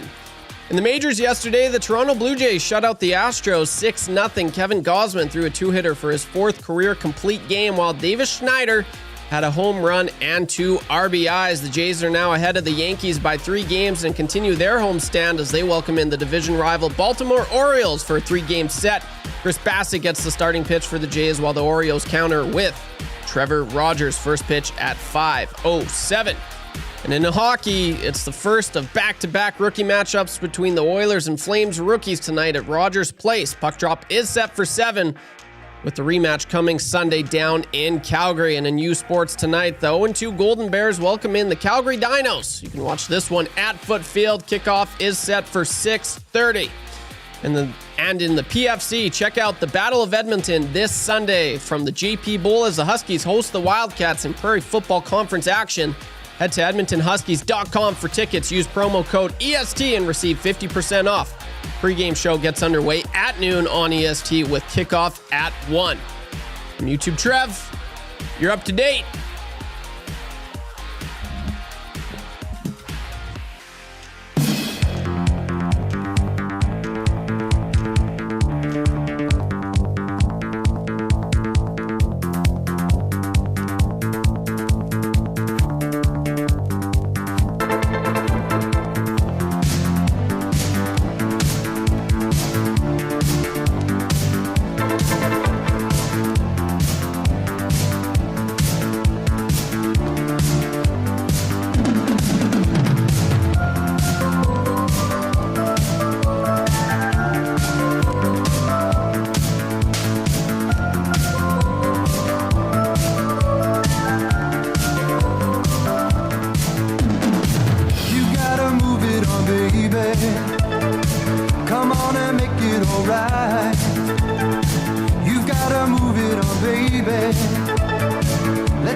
we're back on the Nielson Show, hour 2 getting underway. That's a little ROFO for you. You've got to move it on. That is not AI. I know it kind of sounds AI, but it was big before AI. The original AI, if you will. We'll be playing a lot of ROFO this morning. And as promised, Philly Lutea will make an appearance sometime as well, probably in the third hour of today's show. Nielson Show, presented by Weiss Johnson. Check them out today. www.weiss-johnson.com. Do you want to do the jingle? Weiss Johnson, Weiss Johnson. Whoa!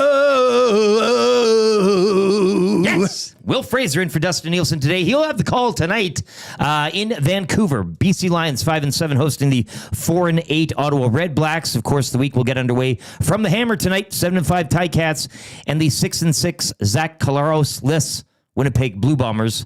Lieutenant Eric here with you as well. YouTube Chevy here on the Sports Update, coming to you live from the Popeyes Louisiana Kitchen Studio. Hour number 2 of the Nielsen Show.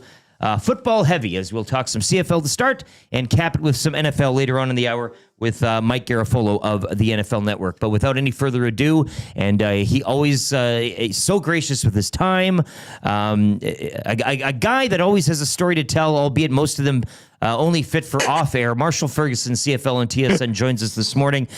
You're looking great, man. Thanks for the time. Good to have you back. Welcome back. You got the call this week. What's your duties for Week 15 in the Canadian Football League? Yeah, it's funny. I was actually thinking as I popped in the chat here, I was like, "Where's Dustin?" Because I'm not used to there being these Friday night football double headers, but it is that time of year all of a sudden, right? Like we don't do the Thursday stuff. And to be honest with you, I was even kind of rattled because last night I was out running some errands and stuff, and I came home and I opened up the TSN app and I was like, "Oh, there's football on," because I was like, "Oh yeah, Thursday night football. Yeah, this is a thing. Like it's from here on out." So, I am Edmonton at Toronto coming up on Saturday afternoon. Okay. But the reason I was like kind of shocked when I saw Dustin wasn't in, and you were like, "Yeah, he's got the BC game." I'm like, "Oh yeah," because I'm doing the game with Dwayne, but Dwayne is also doing the Hamilton game against Winnipeg tonight. So I'm like, "Oh yeah, okay, this is going to become more and more complicated as we head down the stretch, isn't it?" Well, it's a good thing you guys got people there to kind of make sure you all know where you're going and everything. And especially at this time of season when everything's kind of condensed and crunched, it can probably be a headache. People talk about schedule makers in the NHL and NBA. Probably the toughest job is to get you guys going where you need to be going during the latter half of the CFL season. But since we have you and since you are on that game, let's just start there as we work our way down. But the Argonauts at home to the Elks tomorrow at 1. Elks rolling in high. You got to think off of that big win. I mean, again, we were talking before the break here, Marshall. The Labor Day game left us wanting a lot, maybe at least a touchdown, as we took 2 buses down there. But the Elks showed up in the rematch, 5-7 now. Everything's getting tight in both the West and the East. Where are you kind of going with this one? What interests you and perks you up for the Argonauts and Elks here from Toronto? First of all, I was sitting in a bar outside of Hamilton after I called the Labor Day Classic because I'm like, I just want to go out and enjoy a beer and watch the Calgary-Edmonton game. I showed up. I'm like, what the hell is happening? Yeah, this does not look like a football game. Like it's the worst I've seen a team look this year, which makes Edmonton's turnaround that much more impressive over the last little while. But it's also, I was sitting there and they started showing shots of all of these people in the stands and shirtless people and all that. And then they showed a shot of Dustin shaking hands of people getting off the bus. I'm like, wait a minute. I'm like, yeah, this is a Dustin thing, isn't it? Yeah, he greeted us all. He was supposed to have a tote bag as well, but we'll forgive him. But yeah, I mean, Edmonton is arguably, since Cody's been playing at a high level and they've gotten a little bit of support from, Justin Rankin going absolutely crazy last week at home. They're not the best team in the CFL. I don't think they're close to. I think they're probably mid-pack realistically. Like this is probably the hottest part of Edmonton's year, and it'll probably level off down the stretch as other teams ramp up for the playoffs, and Edmonton will probably miss out on the dance and. But they're probably the team that's most feared right now just because if you are coming off of a game against Calgary in which you can dominate the line of scrimmage like that and you can get after the opposing passer, I think they actually confused VA in both games. It wasn't really the defensive line or even like the front seven's fault of what happened on Labor Day. I think they were just dominating other phases like the punt return touchdown and all the rest. That was killer. Yeah, totally. And I'll be honest with you too. Like I talked to Mark Killam yesterday in prep for this Edmonton-Toronto game, and I said, what was the thing that had you hurting the most after Labor Day? Because I just want to be able to frame this for people of how much you guys had to overcome going into the rematch. And he's in, just like when I was on with you last week, Eric, he literally just said the punt return. He's like, yeah, we got bullied at the line of scrimmage and whatever, but it was the punt return that was the thing that I went home and I'm like, I don't want to like have to get on my guys about the basics. But he's like, I watched it. We were there, but they kept them contained. Like it was tight. It could have been, and you get maybe a mistake or something happens here or there, and who knows? Like they hung around, which was nice to see. The interesting thing for me too, talking to Killam, was that people have talked about, their pass rush and not getting after the opposing quarterback. He's like, we haven't gotten sacks because we haven't had a lead. Like, we haven't been able to send pressure because we're constantly just down. We're like trying to not hemorrhage points and all the rest, or give up field position. And we're in these battles to just like crawl our way into games. When you have a lead, you can play a little bit more free and you can get after the other passers. So I think that there's really good signs for the Elks in terms of like developmental roster construction, finding continuity, all the rest. It sucks that they started the year the way that they did, because it put them in such a hole, like we've always seen from Hamilton over the last 5 years, of when you dig yourself a 4 or 5 game hole and other teams just are 500, then you're going to have a hell of a battle just to get anywhere close to the playoffs. And that's where Edmonton's at right now. And I think too, and you might agree here, and we had a couple people mentioning that as well. I mean, if they didn't have those early season, and I'm specifically thinking we can kind of move on to tonight's second half of the doubleheader and the BC Lions. I mean, if you didn't lose that season series, the way their defense, I know they're sexy moving forward with that offense, but that defense, I mean, that's not getting you anywhere a championship, is it? No, and the thing that I've been wondering about, especially after seeing BC for the first time last week, and I have them BC at Calgary next week as well, so I'll get another chance to see that wonderful offense and that very struggling defense. But if they get into, let's say, like a crossover situation, and they're taking on who knows who in the East Division, but like, let's just say for conversation's sake, it's the Toronto Argonauts, who can also rip it up and down the field right now with Arbuckle. Yeah. Like I would not trust BC if I was a betting man in the slightest, because I have no idea what they're going to show up and look like at this point in the season. Like, I can see the gradual improvements that Edmonton is making, like I just talked about. For BC, it feels like Rourke is going to do his thing and he's going to piece it together and make these great underrated throws, I think, at times, because the way the ball comes out of his hand on certain throws where he's off kilter, I'm just like, he's an alien. Yeah. But then you end up seeing the way that their defense plays, and it's like, well, they can give up 50 to somebody like they did the Argonauts, or give up a fourth quarter comeback like they did, against Ottawa last week, or they can come out and rush the passer better than anybody when they're healthy up front, or, when they get great linebacker play, then they can shut down the running game, and all of a sudden they make teams one-dimensional and they look fantastic. So they feel like a bit of a random number generator at this point in terms of what the output is going to be, despite the fact that in a lot of metrics they are struggling. And honestly, I hurt too for Mike Benavides, because I like that dude and I think he's a great coach, and he's leading that defense, and I hope that they turn it around for his sake, because I don't know how these guys aren't playing. I don't think it's a matter of playing hard for Mike. I just think he deserves better, because I don't think his schemes or anything he's doing are broken. I just feel as though he's put his guys in positions to make plays and they're not making them right now, and that's a tough spot to be in as a coordinator, because it's like, what else am I supposed to do? Yeah. Going back to the Elks, when you look at Fajardo and Rankin, is that a duo that's maybe just coming into their own? Because it looks like the play action fake, Calgary was biting on it all day long, and Fajardo's got 200 yards rushing on the ground. He's got 5 touchdowns. So it's not that he is super dynamic, but he is athletic enough that defenses need to respect his mobility, don't they? Yeah, totally. And like Cody is, it's so funny because some people are so over the top dramatic with their ball fakes.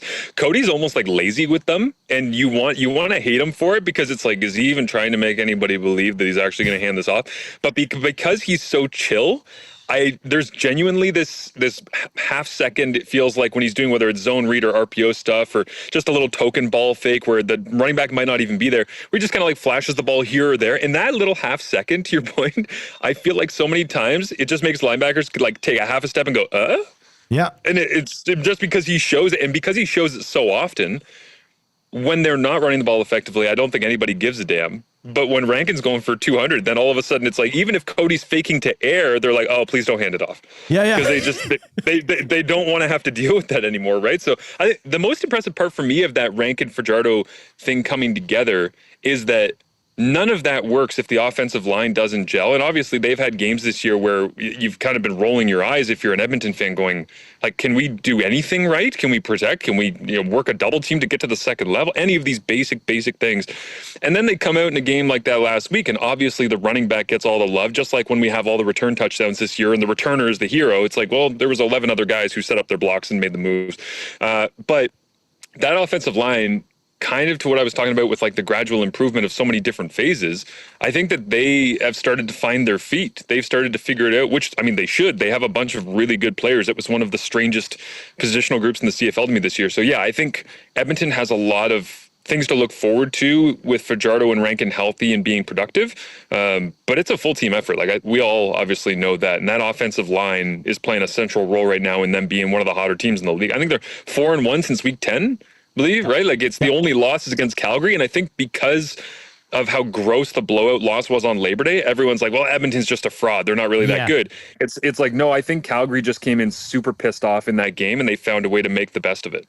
And I mean, a drop away, Marshall, in the game here against the Tiger Cats as well, which could have went the other way. And that's where I'll go next with you. We kick off tonight, 5:00 from Hamilton, 7-5 Tiger Cats against a 6-6 Bombers team, which, I mean, losing both of those to the Riders Labor Day and then the rematch, losing on the field, a gut punch there, but also losing Zach Claros again. It just feels like in Bomberland right now, things are... They've had some blips over the years, I guess, some games where, they haven't been as dominant, but it really does feel like things are kind of somewhat collapsing right now in Winnipeg, do they not? Yeah, I mean, Closing Time by Semisonic kind of comes to mind, right? When you watch this season, it's like it might not be over, but it's getting darn close, and it feels very different. And it's almost like the lights are coming on at 2 a.m. in the club right now for Winnipeg, and everybody's kind of looking at each other that the lights are on and going, "Oh no, this doesn't look good, guys."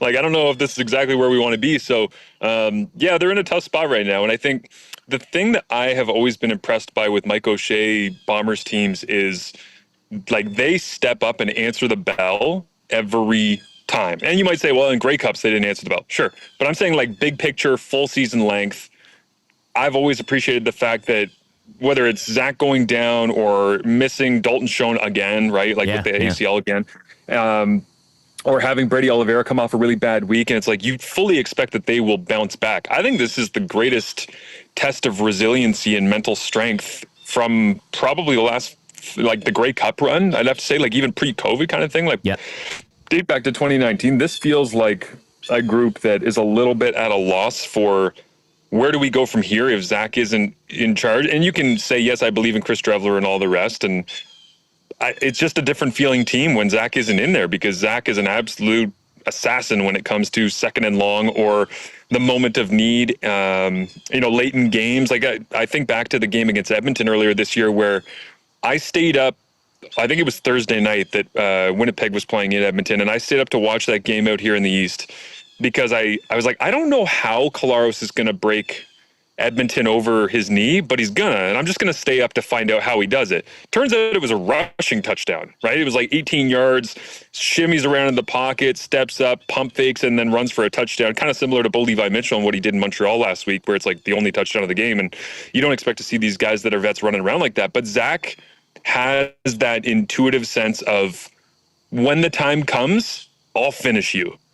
And I don't know if Winnipeg as a roster overall right now has that without him in the lineup. So, I mean, we'll find out. And certainly Hamilton is going to be ripping it up and down the field and being aggressive and trying to force the issue. And but yeah, a lot of this is going to fall on Jason Hogan and Chris Drevler to find answers offensively for the current moment of, like, what do we want to be as a team? Because it used to be Zach goes out, Strevler comes in, and we're going to get creative play calling, whether it be from Lapo or otherwise, of let's mix and match and do this and mix in a quarterback run and screen game. And it's felt clunky at times this year when Strevler has been in there, which I think is pretty disappointing if you're a Bombers fan, because when he came back north after his NFL stint, we're like, oh, he's refined as a passer and he can do all of these new things.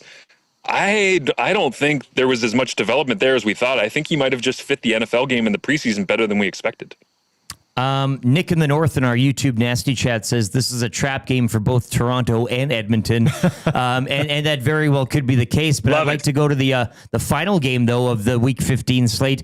Perhaps a trap game for the Riders at home to the Alouettes, albeit no Davis Alexander, but more of a healthier, I guess, Alouette team since the Riders kind of popped them in Montreal a few weeks back.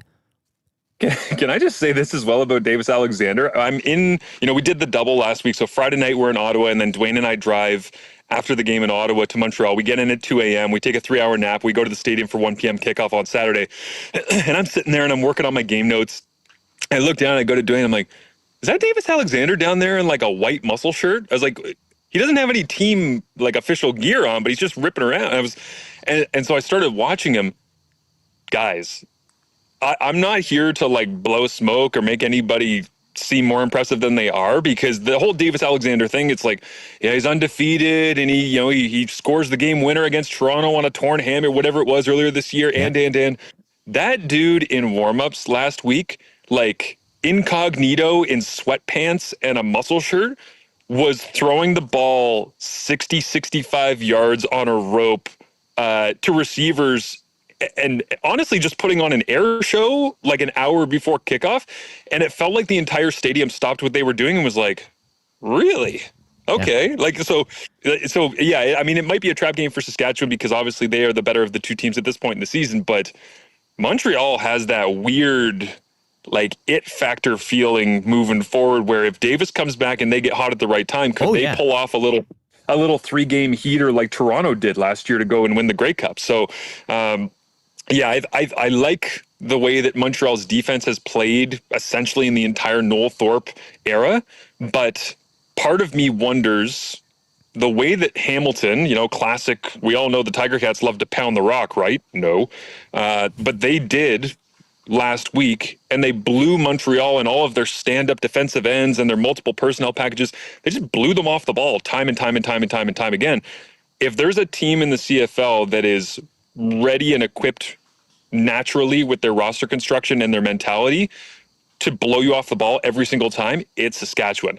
I think that is going to be an absolute brawl in the trenches between those two teams to end off this week, because Saskatchewan wants to run the football, and Montreal just opened the door on game film and said, oh, if you like running the ball, let us show you how, a courtesy of the Hamilton Tiger Cats. So it's gonna be like a Darnell Sankey is going to need 10 to 15 tackles kind of game. And usually when Sankey's stepping up and filling gaps and trying to blow people up like AJ Ouellette and all the rest, I'm like, that's going to be a physical as hell football game. So I'm excited for that one to watch it, because it'll be entertaining just to see how tough Montreal actually is up front based on what we've thought the last couple of years. Yeah, it should be a fascinating run in here over the next couple of weeks leading to the playoffs, and just in general, a great time for football as well. Marshall Ferguson, CFL and TSN, appreciate your time, man. Have a great call this weekend, and enjoy the rest of the games, both this side of the border and the other. Thank you, guys. Appreciate it. Quick note, little behind the scenes for you here. My computer died as I was prepping yesterday. The battery in my computer's dead. I'm prepping for this entire game by pen and paper. And so if I sound like I'm calling a game from the 1940s, that's why. I'll be wearing a top hat in the booth with like a microphone held right in front of my face, doing it old school style this week. And do it in an old 1940s voice too. Like try to get that old twang on. My computer didn't start this morning actually for the first half hour. I was sweating buckets. Finally got it going. So I feel your pain, man. It's technology. If I sound like I don't know what I'm doing, that's why. Yeah, all the best with your pencil and paper, man. We'll be watching keenly. Marshall Ferguson, CFL and TSN. Once again, he's got the call for your Elks in Toronto to battle the Argonauts tomorrow at 1. And, of course, tonight, doubleheader, 5 o'clock, Winnipeg visiting Hamilton. Dustin Nielson will have the call in Vancouver, the Lions and the Red Blacks at 8. And to cap the week, Montreal visiting Saskatchewan tomorrow at 5 o'clock. A little bit of more of a subdued Marshall Ferguson, backyard, birds chirping, that type of thing. It was no high revs. I appreciated your doom and gloom Rough Riders question. Like, you Rough Riders fans, like, every game's a trap game for you guys. I was born in the darkness, man. I was like, every game is a trap game for you guys. Things can never be too good. Like, you're always waiting for the ground to fall out underneath you. Historically, when they've had their successes and lifted the Coupe de Grey, it's been coming into the playoffs as a third or whatever. Sure. A punky, spunky, Yeah, you know. you're happier in the underdog role. Yeah. You hate, hate front running. I'm waiting for it. Yeah, to front happen. running makes you uncomfortable. Yeah. Very, very much does. Yes. But it will, and he said it should be an interesting battle. They do get physical. They run the ball and they work it on the line there. So fascinating slate of games this weekend. We appreciate Marsh Fuller's time. Play Alberta early bird right now. Dustin will have something coming up. If you go to playalberta.ca, they are our betting partners here and title sponsors of Edmonton Sports Talk. Once again, you can do the EST Sports or YEG50. The codes, you can deposit 50 and get a $50 free bet. Maybe you want to use that for this weekend, either CFL, NFL, what have you. Jay's play of the day is up. He's just got the Elks to win on the money line. That's boosted to plus 178. You can get that right now. Use your game sense, of course. But once again, hop on those codes, EST Sports and YEG50. Deposit 50, get a $50 free bet. I know Deebo Samuel, I am in an NFL fantasy league this year as well. Congratulations. And I had Jaden Is it a real one or is it 6 team? ESPN, it's 8 team. Okay. So barely. Yeah. I mean, whatever. Jaden Daniels last night, 19 points. Deebo Samuel, 17.4. So both close to their or over their projected totals. So I'm kind of liking that right now. Changing 100. Oh, Nice. way to be. Yeah. Don't mind that at all. If you are watching on YouTube this morning, don't be shy. Hit that thumbs up. Give us a like and subscribe to the channel if you haven't already as well. Fergie's prostate. Come on, YGT. We've changed 100 a while back. Hit it. Look, we're all, when Dustin's away, we all have a few other things to monitor and do. That's right. So we can be forgiven, I think, to overlook. Or not. Listen, hold a grudge if you want. Yeah, you're fine with it. You pop in. That's the thing about you. You pop in here. You're like, free days. What are we doing today? Oh, good. Yeah, you're out of here. That's right. No worries there. Without a care. Yeah. A lot of people inquiring too, as mentioned. Pick says, who's the guy that drove the chip truck? Troll also asks, what's the deal with that chip story? What? Really? Look, some people... Come on. Some people are new to the game. Some people are new to all this. You're right. I should not be so incredulous. We always have to reset, in this business. I feel like everyone's trolling me when they do that. Like, maybe they are. Yeah. You're right. Come on. You don't actually... Frito Ray. Right? Yeah. That was the play on words. Ricky Ray. Ricky Ray was the guy. Potato chip delivery driver. Frito-Lays. Before he showed up for his first training camp. Frito-Lay, Frito-Ray. It was a delicious happenstance there. Yeah, like he had given up on professional football and had decided to start his next career. And then the Elks or Eskimos at the time came a-calling. Yeah. No, it's, again, to go back to what you said, though, those stories it's the fabric of the league, and what makes it so quirky and interesting to watch some of where these guys go, where they go post-career and everything. But Troll says, Riders will win the Grey Cup this year. Book it, as Tide would say. Yeah, well, that's one of those cursed blessings there. Great, says Eric. Yeah. Listen, I'm a Cubs fan. I understand. My household has not been able to talk Cubs all year because you're not allowed to talk about when things are going well. No. We don't bring it up. It's a hex. Which, by the way, have we as a group, like Trev, do you have a baseball team? Are you Jays fan? I jump on the You're Jays Jays- bandwagon. You're not a hardcore, but I can't recall us as a group having a better Major League Baseball season than the one we're having right now. Your Mariners, relevant. God, yeah. My Cubs, relevant. Like both our teams are wild card teams and strong wild card teams. And I'm waiting for the Mariners to get that wild card and then just piss it away. That's fine. That's what's going to happen. Yeah, that's what they do. And the Jays have never looked this good. Like it's been decades since they've looked this good, this deep into a season. And this past series here with the Mariners winning again last night, and I just want to go over this as well. They've won 6 straight.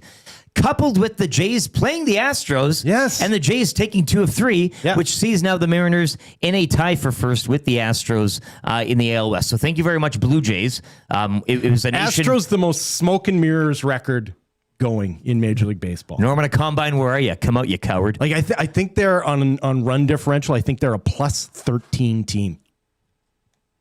On run differential, yes, you're right. Plus 13. Like I think they're like plus 13, and they lead the West. Like Rangers, I think, are like plus 100. Plus that's- 91. Yeah, but like that's because when they win, they bomb teams. Yeah. So the Astros, a smoke and mirrors record. The Jays were like that earlier on albeit earlier on in the season. Jays but also got their heads caved in early in the season, Yeah. which is affecting their run differential. But yeah, the Jays are also a team that's never out of it, as we just saw in this last series. Until you have to go to the bullpen and require a save. Yeah, well, it's been a little shaky. Which we badgered at length yesterday with Yeah, Jeff yeah, Hoffman. it's been a little shaky. You know how I got that bit? I mean, Jeff Hoffman was I'd like to thank Jeff Hoffman for Yeah. assisting me in getting the Scalding Yeah. on Take Smith. But going into a postseason, you have that. You want to talk about again when you're feeling good and everything. Yeah. But you know that there's a soft underbelly there that you're like, I don't. Yeah, but even that, like, you'd still rather have a veteran arm than some guy that has great numbers, but he's never done it. Right? He's never been. That's a good there. point. You're always the optimist. Yeah. Well, Yeah. it's not that I'm a Hoffman believer, Yes. but I do, especially in baseball, I do give a certain amount of priority to a guy who's been there before. He's played well in extra innings. Yep. It's just not in the ninth. Yeah. Let's get to a sports update here for Park Mazda, your dealer for life. Check out Mitch Lewicki and the great staff down at Park Mazda in the park or online at parkmazda.ca. We'll be back with a little, that's good. We got the new coffee That's going. good. Will you have a sip of the new coffee I got in the pot? Will you I know you got your home brew, but. Yeah, but this is garbage. This is garbage coffee. We'll all have a sip. Yeah. I'd love to have a sip. Yeah, we'll all have a sip. We'll chew a bean. And I want to chew a bean. We will chew a bean. You have to wash that gum taste out of your mouth, I think. It's washed out. Palate cleanser. It's good now. Yeah. It's good. It is the Nielson Show, presented to you by Weiss Johnson. Weiss Johnson. Whoa, whoa, whoa, whoa, whoa, whoa. Edmonton's train home comfort specialist for nearly 50 years. www.weiss-johnson.com. Wil Fraser in for Dustin Nielsen, Lieutenant Eric. Trev's got the update here for Park Mazda. Back with That's Good. And we'll go NFL with Mike Garafolo of the NFL Network to round out hour 2 here on EST, presented by Play Alberta.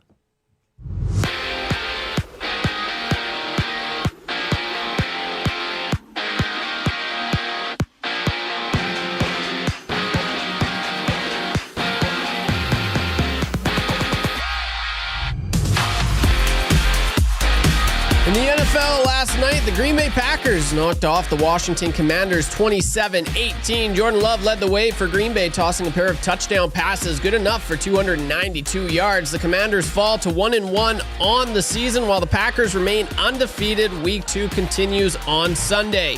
In the CFL tonight, it's a doubleheader on the schedule. First, the 6-6 Winnipeg Blue Bombers square off with the 7-5 Hamilton Tiger Cats. Trevler starts for the Blue Bombers as Colaros has been ruled out. Kickoff for this one at 5 o'clock. Later on, the Ottawa Red Blacks travel west to face the BC Lions. This one is set for 8 with Dustin Nielsen on the call. As for the Elks, they hit the field tomorrow in Toronto for a matinee game against the Argos. Kickoff at 1. In the majors yesterday, the Toronto Blue Jays shut out the Houston Astros 6-0. Kevin Gausman threw a 2-hitter for his 4th career complete game, while Davis Schneider had a home run and 2 RBIs. The Jays are now ahead of the Yankees by 3 games and continue their homestand as they welcome in the division rival Baltimore Orioles for a 3-game set. Chris Bassett gets the starting pitch for the Jays, while the Orioles counter with Trevor Rogers' first pitch at 5:07. And in hockey, it's the first of back-to-back rookie matchups between the Oilers and Flames rookies tonight at Rogers Place. Puck drop is set for 5 o'clock with the rematch coming Sunday down in Calgary. And in U Sports tonight, the 0-2 Golden Bears welcome in the Calgary Dinos. You can watch this one at Foot Field. Kickoff is set for 6:30. In the PFC, check out the Battle of Edmonton this Sunday from the JP Bowl as the Huskies host the Wildcats in Prairie Football Conference action. Head to EdmontonHuskies.com for tickets. Use promo code EST and receive 50% off. Pre-game show gets underway at noon on EST with kickoff at 1. The sports update is presented by the fine folks at Park Mazda and dealer principal Mitch Lewicki, your dealer for life.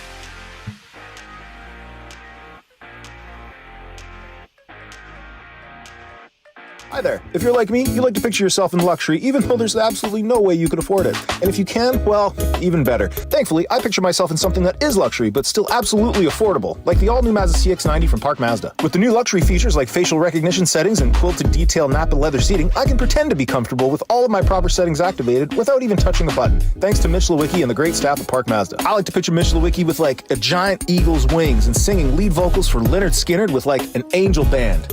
and I'm in the crowd hammered drunk. Park Mazda, your dealer for life in Sherwood Park off Y Road, parkmazda.ca.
It's only a dream.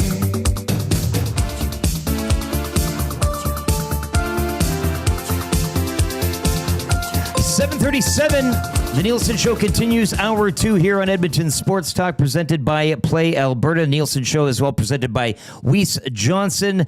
Weiss-Johnson.com for more. They've been serving Edmonton for 50 years. 12 degrees, looking for a high of 26 for your Friday. Wil Fraser in for Dustin Nielsen, Lieutenant Eric, and YouTube Trev. You heard there on the sports update. Coming up, Mike Garafolo of the NFL Network will recap the week 1 and dive into week 2 with him from the NFL Network. And right now, though, we're going to do some coffee testing. And I figured I'd add it into this segment. That's good for the Italian Center shop. That's good. As we've been sampling some of their Massimo heat and serve meals. I had a bit of the penne sausage pasta yesterday. That's thawed out. We can get down on that a little after the show here, Trev, if you want. We can have a bowl each. Made fresh daily, ready to go for you to take home and heat and serve. If you got kids in sports or your family on the go, this is very easy. 5 minutes in the microwave, zap it. You can put it in the oven as well if you want a little more of a longer heat. But you can get the individual or family-sized packages, various pastas, all delicious, homemade at the Italian Center. That's good. And we'll be drinking... That's good. This is the new coffee from Fox Coffee. They're going to be making an AM Nasty Nielson Show EST brew. And you can get this coffee. It will be on sale at the Estes. And that'll be Tuesday at the Garneau Theater. So if you haven't got your tickets for the Estes yet, or if you are going, well, if you do have your ticket, we'll see you there. But Estes at EdmontonSportsTalk.com. Estes at EdmontonSportsTalk.com. Email that, say, I want in, you and however many guests, $10 a pop. Great value for your money. It's a great show put on by one Matthew Iwanek. You know how he puts shows on. I mean, he spared no expense. He's like the Wizard of Oz behind the curtain. He's putting everything in and, getting everything going there. It's a great night. We all dress up. Black tie event. Garneau Theater. Once again, Estes at EdmontonSportsTalk.com if you want to join in on the fun and have an opportunity. One of the first people to purchase the new EST Nielsen Show coffee from Fox Coffee. And I got to thank Aaron here, who does some work with us here behind the scenes, hooking us up here. It's delicious. Now, I've been sipping on this all morning, gentlemen. You've got a cup here. Trev, you just filled your cup here. I want you guys have a taste here and let the fine people know what this is like. It's a medium roast Colombian. As it should be. Down the middle. I mean, this isn't we're not, this isn't going to keep you up for a week. Well, no, medium roast. It's not weak as water. Medium roast but some, you know what I'm saying? It's not your dark bullet type. You didn't. You don't tend to brew a super strong coffee. No, so have a sip, everyone. Let's go. See what you got here. That's nice. No cream, no sugar. Yeah. Very good. Fox Coffee. Once again, I know they do some work with Tommy and Belzy. Hello Hockey, and if you boys will indulge as well, we can maybe have a little bean here. That's from the. I already had one earlier. This is delicious. This is special. Yeah, those martini espressos when they put a couple of beans on top, delicious. Then you get the bean in your teeth though for the night. Yeah, get yourself some. Once again, you can purchase this coffee. We'll be having it on sale at the Estes Tuesday at the Garneau Theatre, Metro Cinema. That smell. Get like that bean, eh? I always like the bean. Yeah, it's good. Wash it down with a little slurp. I've never done this before. Have you eaten a coffee bean in your life? No. Okay, well, I didn't really think that was a thing. Well, it's not a thing. You don't bring a bag to like a ball game, and It's not. It's not sunflower seeds. No, you have one or two. Damn. Nice and rich, hey? This is good. Now you take your coffee black. Yeah, like a man. Exactly, or a woman. Yeah. Trev, do you doctor like you can? This is stuff you can drink. I know if you like the Gretzky's or the 9-9, the double, whatever it is. Yeah, this stuff you can take down. You could just drink it like an adult. I know I have it black as well. Sure you do. I'm a man. You'll have this stuff black. Yeah. No, I use, you know what? It's funny. Every like 2 years, I always go down with what I have. I started out drinking coffee. I was like, when I was like 16, I was like a triple kind of guy. We've all, yeah. And then it went to double. And then now I'm just like a one cream kind of guy. He's getting there. I'm getting there. But like recently, I've been having black coffee and I'm like, yeah, like I'm super okay with After this. high school, I had a job for 7 months as an industrial sandblaster. Okay. Swear to God. SR metal protection. I don't even know if it's a thing anymore. Shout out. Anyways, I was poor and we had coffee breaks and they had free coffee. And so that was the first time that I had coffee because it was the only thing it was free. Yeah. But we also had to do like intricate like tape jobs on the stuff that we were sandblasting.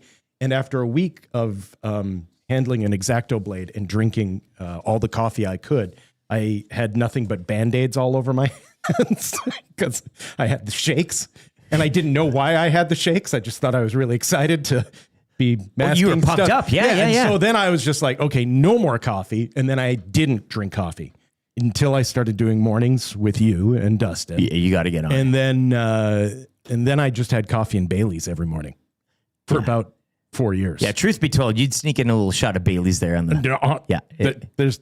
I swear to God, I did. Like, I had Bailey's in my coffee every morning, and then I turned like 38, 39, and I was 210 pounds, and I was like, the cream will get you. I wonder what excess calories I'm consuming every day. And so since then, I went black coffee. But I'll take a splash of milk. Yeah. But other than that, I like it black. It is the easiest way to eliminate certain calories out of your diet is to just go black coffee. You think? Well, especially when you're having that cream. Yeah, I mean, exactly. Wow. Especially when you're taking 200 calories of Bailey's every morning. It'll get you. So once again, for That's Good, the Italian Center. That's good. Go get some of their pastas today. Really easy for a family on the go. And again, if you want this delicious coffee that we're having from Fox Coffee, medium roast, right down the middle, you can pick yourself up a bag at the Estes this Tuesday, Garneau Theatre, Estes at EdmontonSportsTalk.com, $10 a ticket.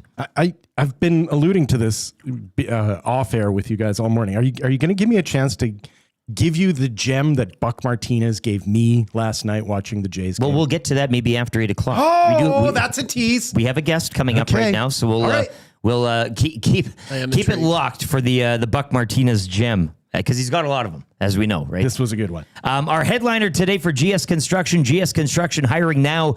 Become a part of their great team today by visiting gsconstruction.ca or their page on indeed.ca. For the past 50 years, the foundation of GS Construction has been built on efficiency, quality, and safety.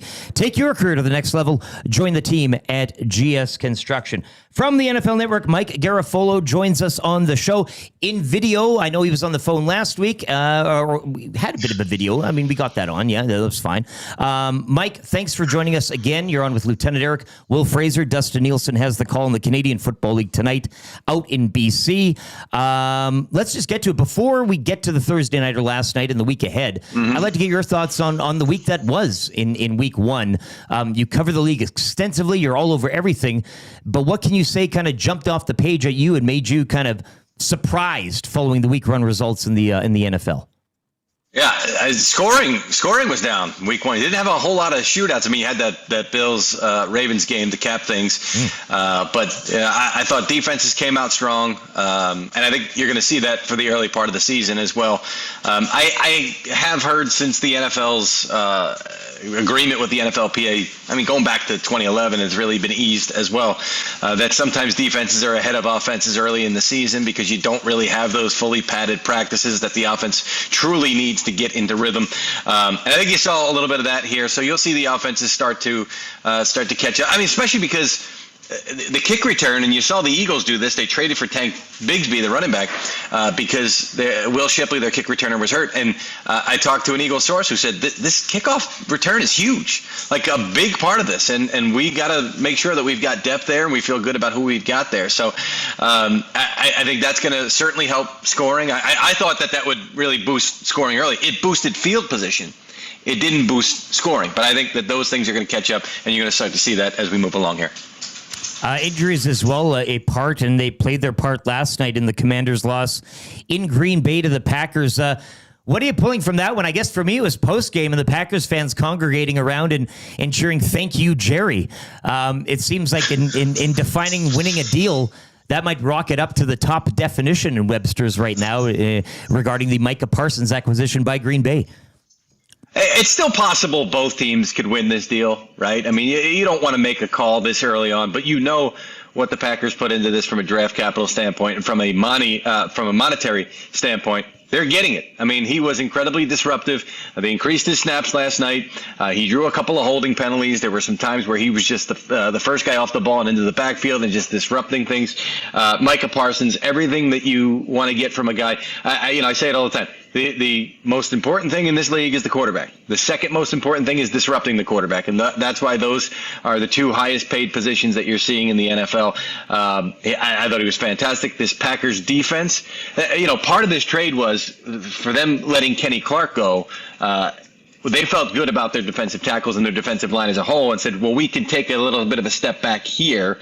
Because in their minds it wasn't a step back because these guys were going to be able to contribute and do what they need to do right away to get that edge presence that we don't have. So when you sort of hold it steady at one place and make a huge leap at another place, that certainly helps your defense. And I think it's helping guys in the back end as well. You saw the game that Keyshawn Nixon, the cornerback, played. He got one of two game balls from Matt LaFleur last night. The other one went to Tucker Kraft, who had a monster game on the offensive side of the ball. When you know that those guys in front are going to get home a lot quicker, it allows you to play differently on the back end. So this Packers defense from front to back is going to be a huge problem for teams. And good on Jeff Hafley, the defensive coordinator, for building this over the last couple of years. Early in the season, there were some disappointments in week one. Who going into week two needs to have that bounce back game the most? There's no question it's Miami. I mean, it has to happen. And they're holding team meetings and they're, trying to say that, we're still this explosive offense. We still believe in the quarterback. You got to see it. Got to see it soon. I mean, this is a game you have to win. You're home against the New England Patriots. A lot of times early in the season, teams go down to Miami and they struggle with the heat. It's a way that they have beaten teams like the Patriots early in the season at home in the past. It's got to happen. And if it doesn't happen, you're going to start looking at I had people around the league speculating, and obviously they were wrong, but already speculating, is Mike McDaniel going to get fired after this game? I'm like, when's the last time we had a guy fired after week one? I don't know that we ever have. I mean, maybe we haven't, just not remembering it. But that's how quick the watch is going to be on down there. And there were questions coming into this season. It's not like this came out of nowhere. So Miami's got to make it happen. If not, we're going to be looking at Tyreek Hill as a guy that is going to get dealt around the trade deadline. I know everybody's saying back to Kansas City, which has a need, which I guess would be an interesting storyline. But it's no question in my mind, it's Miami. You brought up earlier that Bills-Ravens game, which was just a delight to watch, and I'm speaking from a Bills fan's point of view.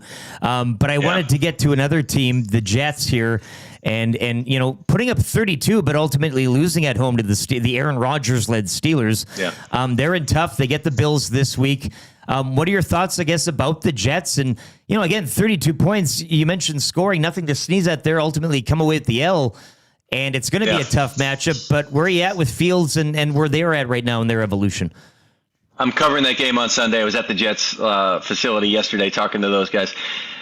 There's moral victories are good for the Jets right now, and style points are good for the Jets right now. And they got both the other day. I mean, of course they wanted to win the game. But for Aaron Glenn, it's about really establishing a culture this year when it comes to toughness and playing hard and all those things. But also mistake-free football. They did have some crucial mistakes the other day. That's something he's going to continue to crack down on. I know he wants to eliminate as much of those silly penalties as possible. You're going to have aggressive penalties in the NFL, but he wants to eliminate those.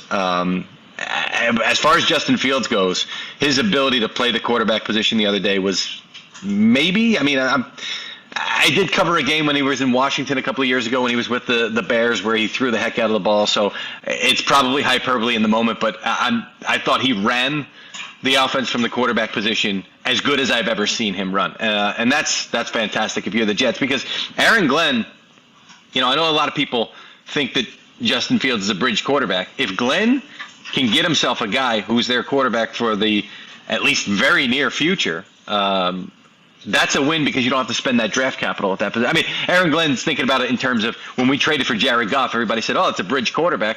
He's wound up being the guy in Detroit for the long haul, and all that draft capital they got back in that trade, they were then able to use elsewhere. I mean, that's what he's hoping for.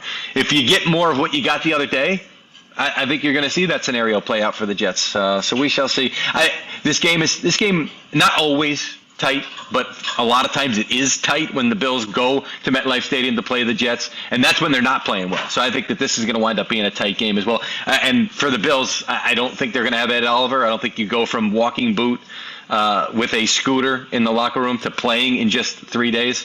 We'll see about his status as it comes out today, but the way that he wrecked things against the Baltimore Ravens, I know you don't usually give kudos to the defensive players when they're giving up 40 points, but he was phenomenal. I'm talking defensive player of the year type stuff. So if he's not playing on Sunday, that's huge advantage, Jets. I wanted to go, we talked about the Steelers' win over the Jets there, and I wanted your thoughts on Pittsburgh. And, it seemed all merriment. Again, Tomlin, the organization, Aaron Rodgers, everything's fine. You come away week one win.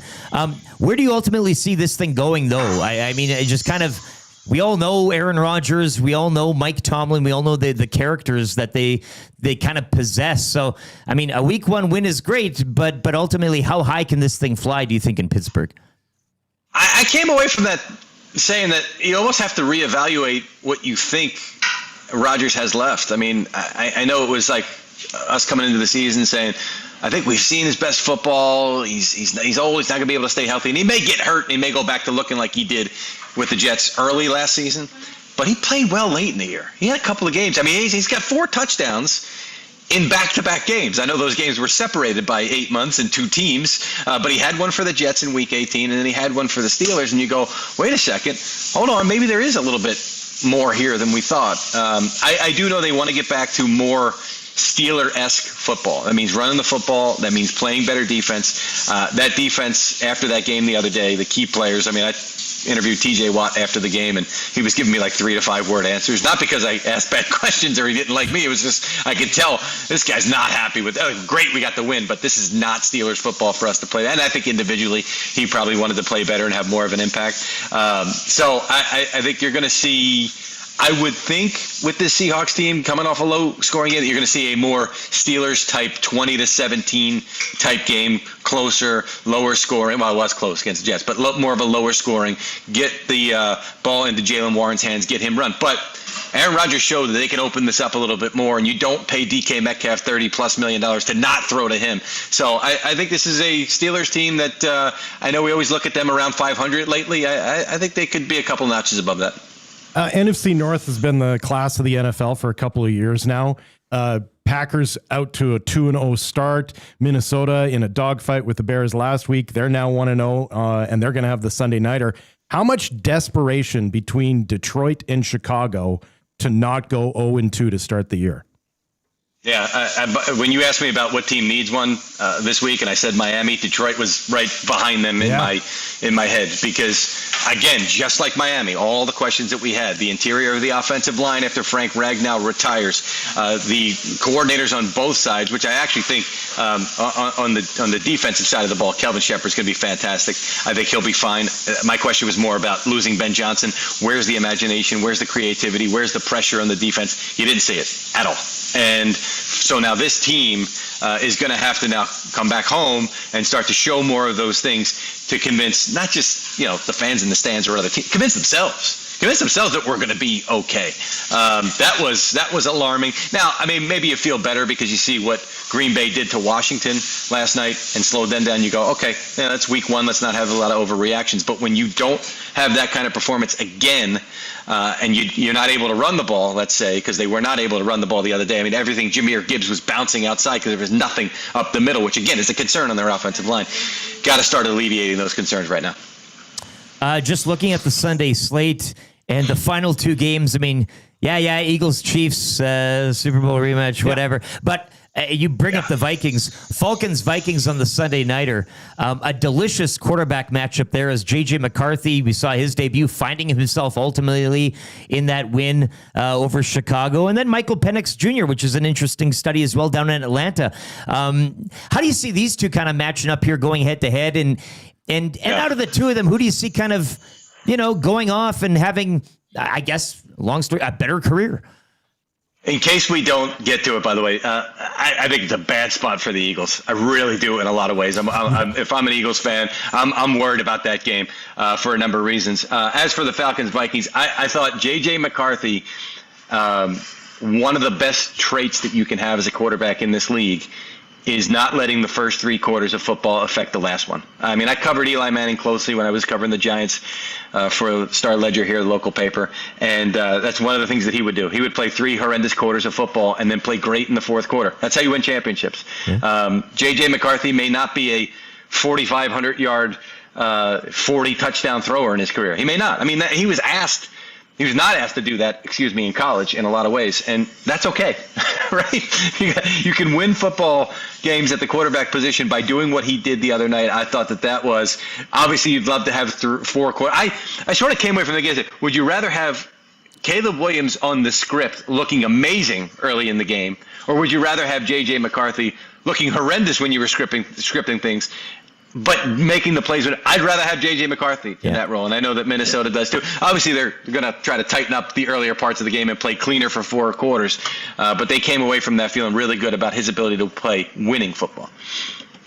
And just going back, Chiefs hosting the Eagles. Go on with what you wanted to say about the Warriors. Well, revenge, number one. Yep. Okay.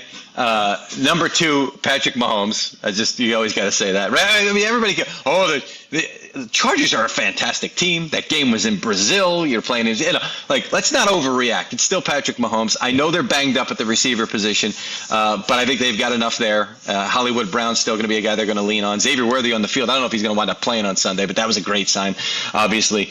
And I just came away from that Eagles game thinking, they scored enough on offense, but they scored enough because Jalen Hurts was able to scramble on plays that just did not go according to plan, and Steve Spagnuolo is going to do a good job of tightening that up.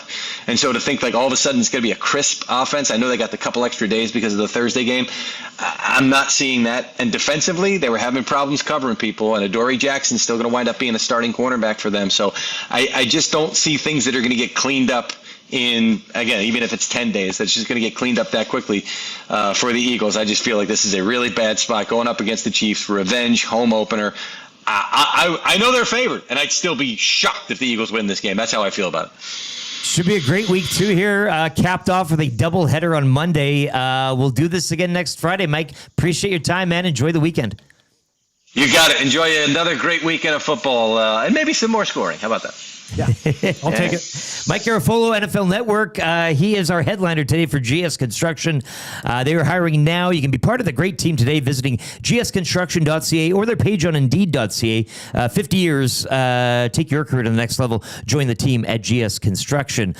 Sticking with football, some sad news to pass out of the Canadian Football League. About 15 minutes ago, the Tiger Cats announcing the passing of Ted Govea, the GM. Of course, he's had a long battle here recently with cancer, formerly working with the Winnipeg Blue Bombers organization. I know the Hamilton Tiger Cats, they've been wearing the shirts. They've been supporting him all year. He's stuck with it. But Ted Govea passing away this morning, announced by the Hamilton Tiger Cats. So thoughts going out to them. And of course, as mentioned earlier on in this hour, Hamilton hosting Winnipeg tonight, which should be now an even more emotional game down in the Hammer between the Tabbies and the Blue Bombers. Of course, Ted's old team visiting his current one. So, just passing that along for you over the desk.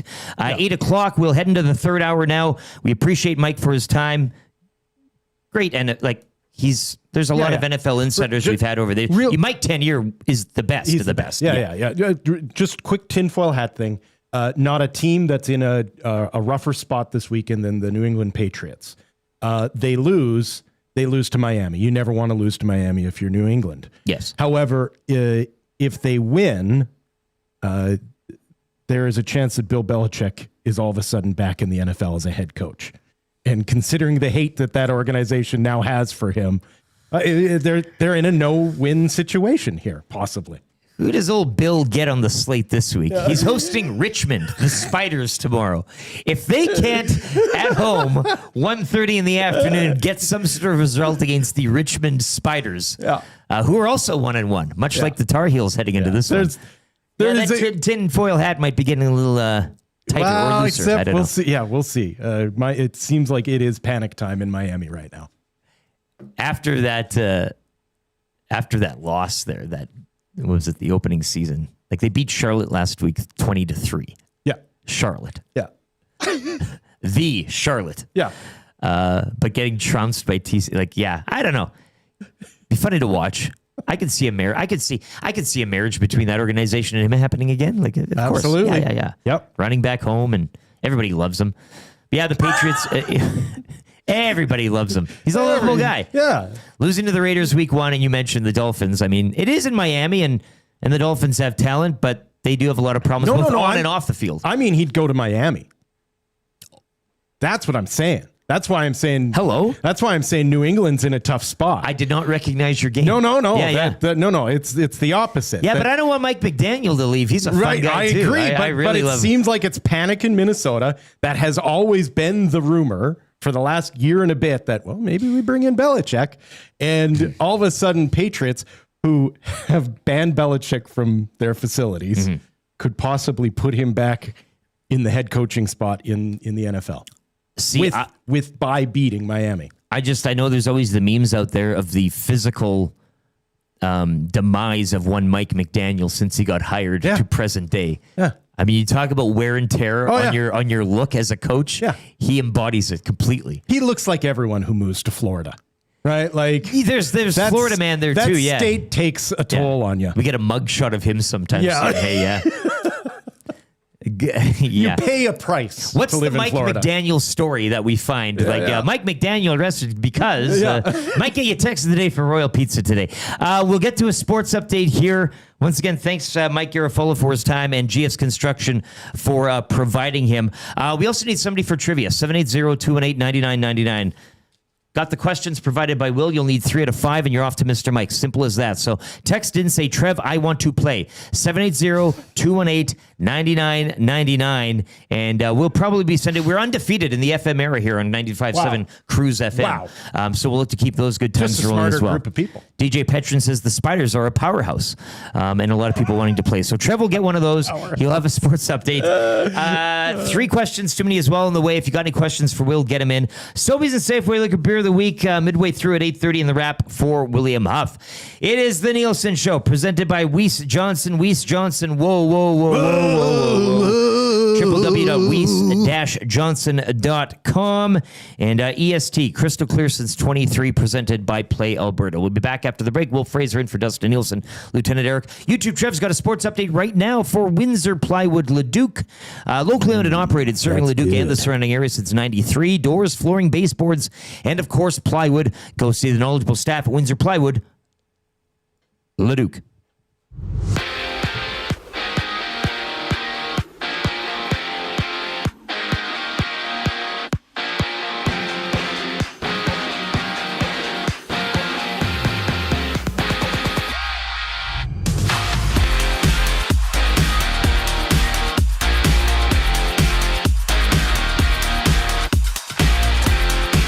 In the NFL last night, the Green Bay Packers knocked off the Washington Commanders 27-18. Jordan Love led the way for Green Bay, tossing a pair of touchdown passes, good enough for 292 yards. The Commanders fall to 1-1 on the season, while the Packers remain undefeated. Week 2 continues on Sunday. In the CFL tonight, it's a doubleheader on the schedule. First, the 6-6 Winnipeg Blue Bombers square off with the 7-5 Hamilton Tiger Cats.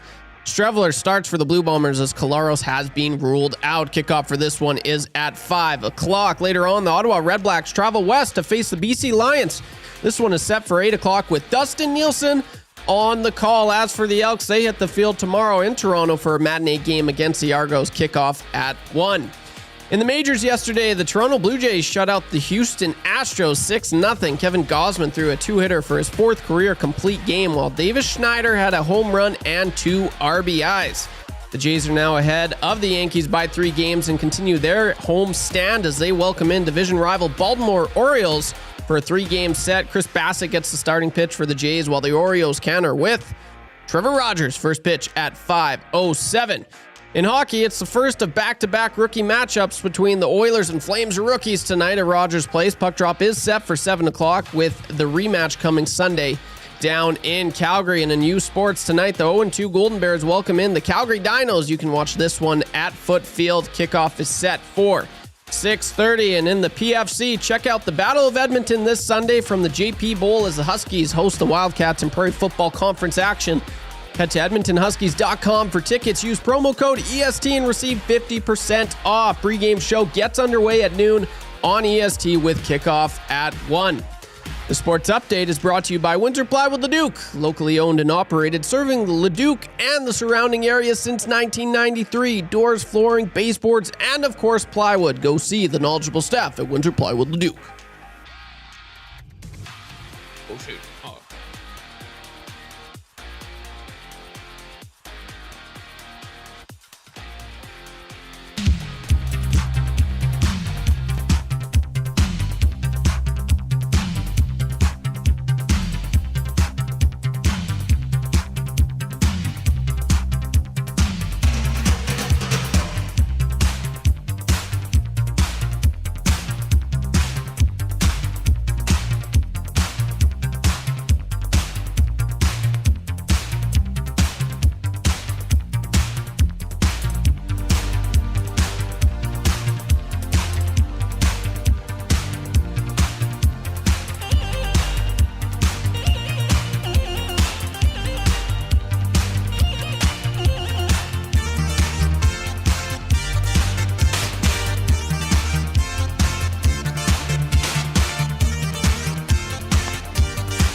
All right. Third hour of the show, 8:09 here on Edmonton Sports Talk, presented by Play Alberta. It is the Nielson Show, presented by Weiss Johnson. Weiss Johnson. Whoa, whoa.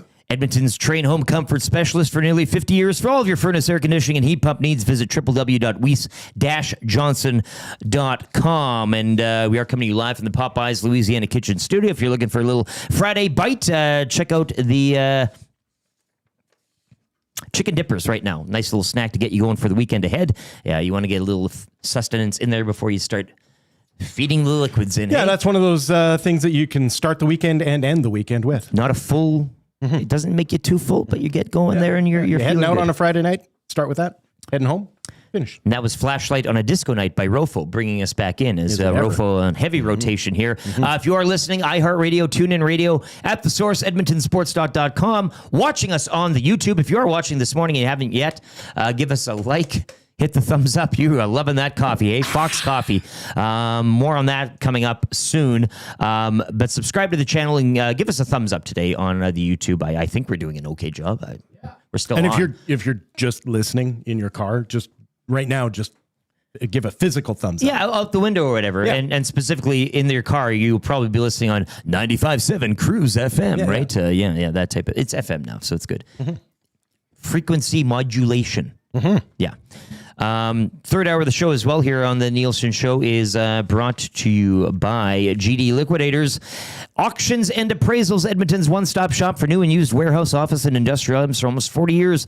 Don't miss their monthly online auctions at www.gdliquidators.com. Canadian-owned and operated. Make them your first call. We got 3 questions too many coming up. Specifically, when we do have a guest host, I kind of like if you want to pick Will's brain for anything. I mean, this is the time to do it. 780-218-9999. Paris Jewelers inbox, or in the nasty chat as well if you have anything specifically for Will or for YouTube Trev here as well. Get them in right now. 780-218-9999. Paris Jewelers inbox. You can check them out as well. Stores in and around Edmonton or online, parisjewelers.com. Sobeys and Safeway Liquor Beer of the week still to come halfway through the hour, and that's all ahead of the wrap for William Huff. Dustin Nielson will have the call tonight as the week kicks off in the CFL. Week 15 already. He'll have the second half of a doubleheader on TSN when the BC Lions host the Ottawa Redblacks. Of course, the Bombers and Ticats from Hamilton. All right, time for kind of easy trivia. And as we do like to do when the guest host is in, they come up with the questions. So it's always a bit of maybe a curveball here. I think this is kind of easy. You're keeping with the theme. This is a walk in the park. A walk in the park. You heard it here. Darren, is it on the line? It's Darren. Darren? Yeah, that's me. Hey, man, have you played before? Nope, but I've listened. Oh, well, that's great. And we're looking to keep it perfect here on 95.7 Cruise FM.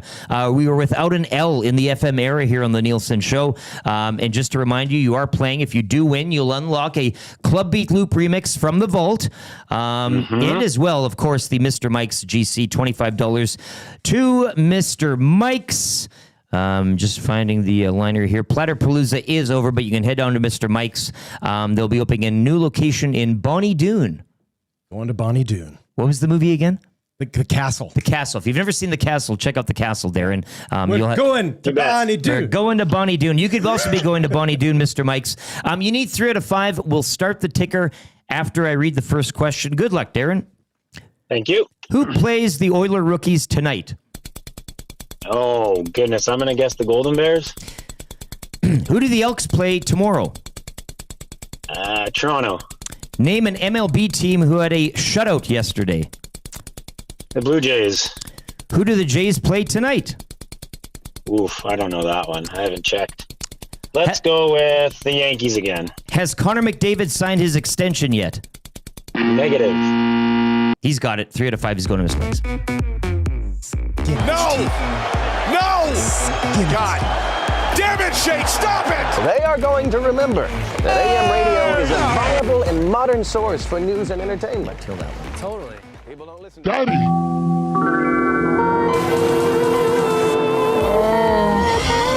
Daddy! Here's Marlowe! He scores! No! Patrick Marlowe, Mr. San Jose Shark, scores his 500th National Hockey League goal. Tom Brady delivers a strike to a cutter. Low tide. What a goal! Henrik Samuelsson. How do you leave the most dangerous man in the world by himself in the bank with all the money? No. Darius Bowman. Charlotte, are you okay? I am not feeling very well. Oh, Daddy likes. I'm Poppy. Now here's an opportunity. Raczynski walking in, backhander, and he scores!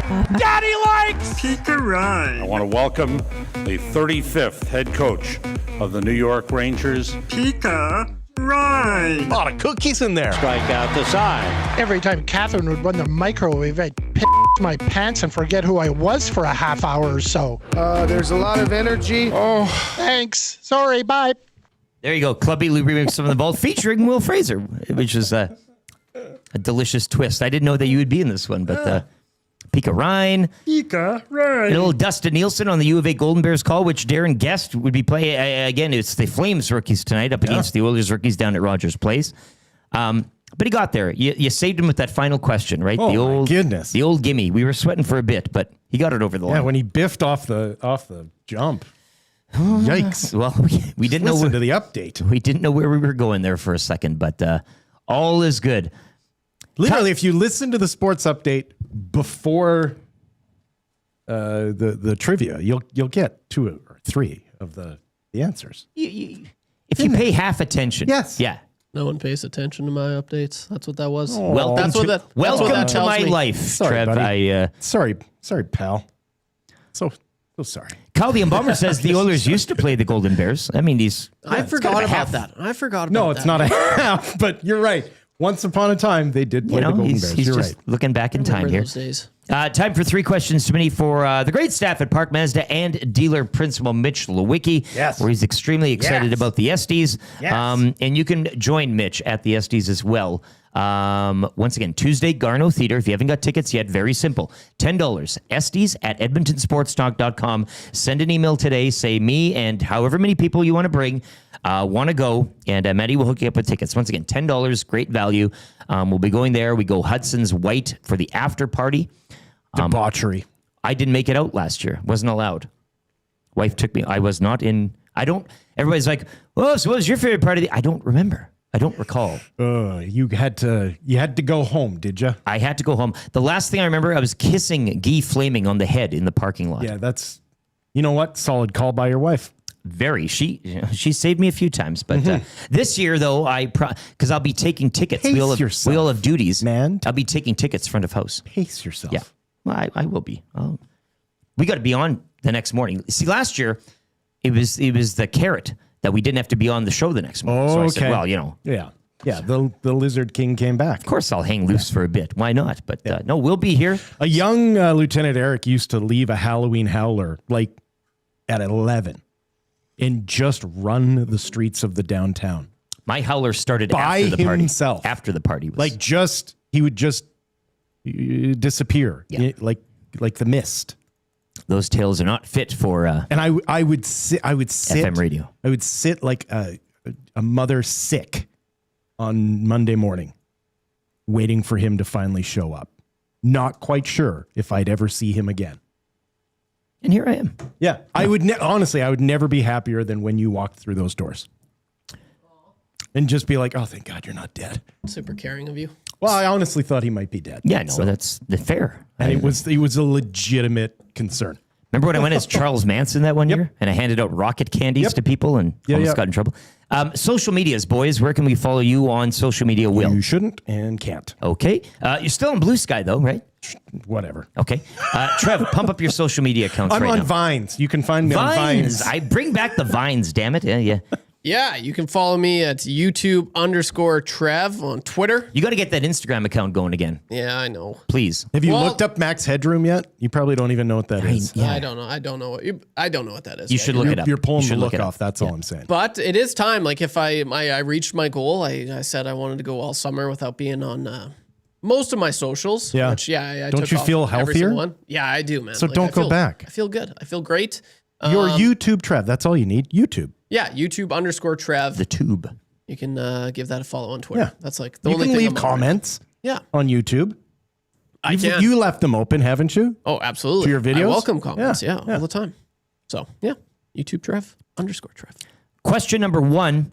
Since we are celebrating this new coffee from Fox Coffee, it is a medium roast. We all had a sip earlier on in the show. We also ate a bean, which was delicious. Trev's first bean. It was good. First bean I've ever had before. Yeah. Well, coffee bean. You don't want to eat too many, but you just want to hear there. It's a nice little accompaniment to the sip.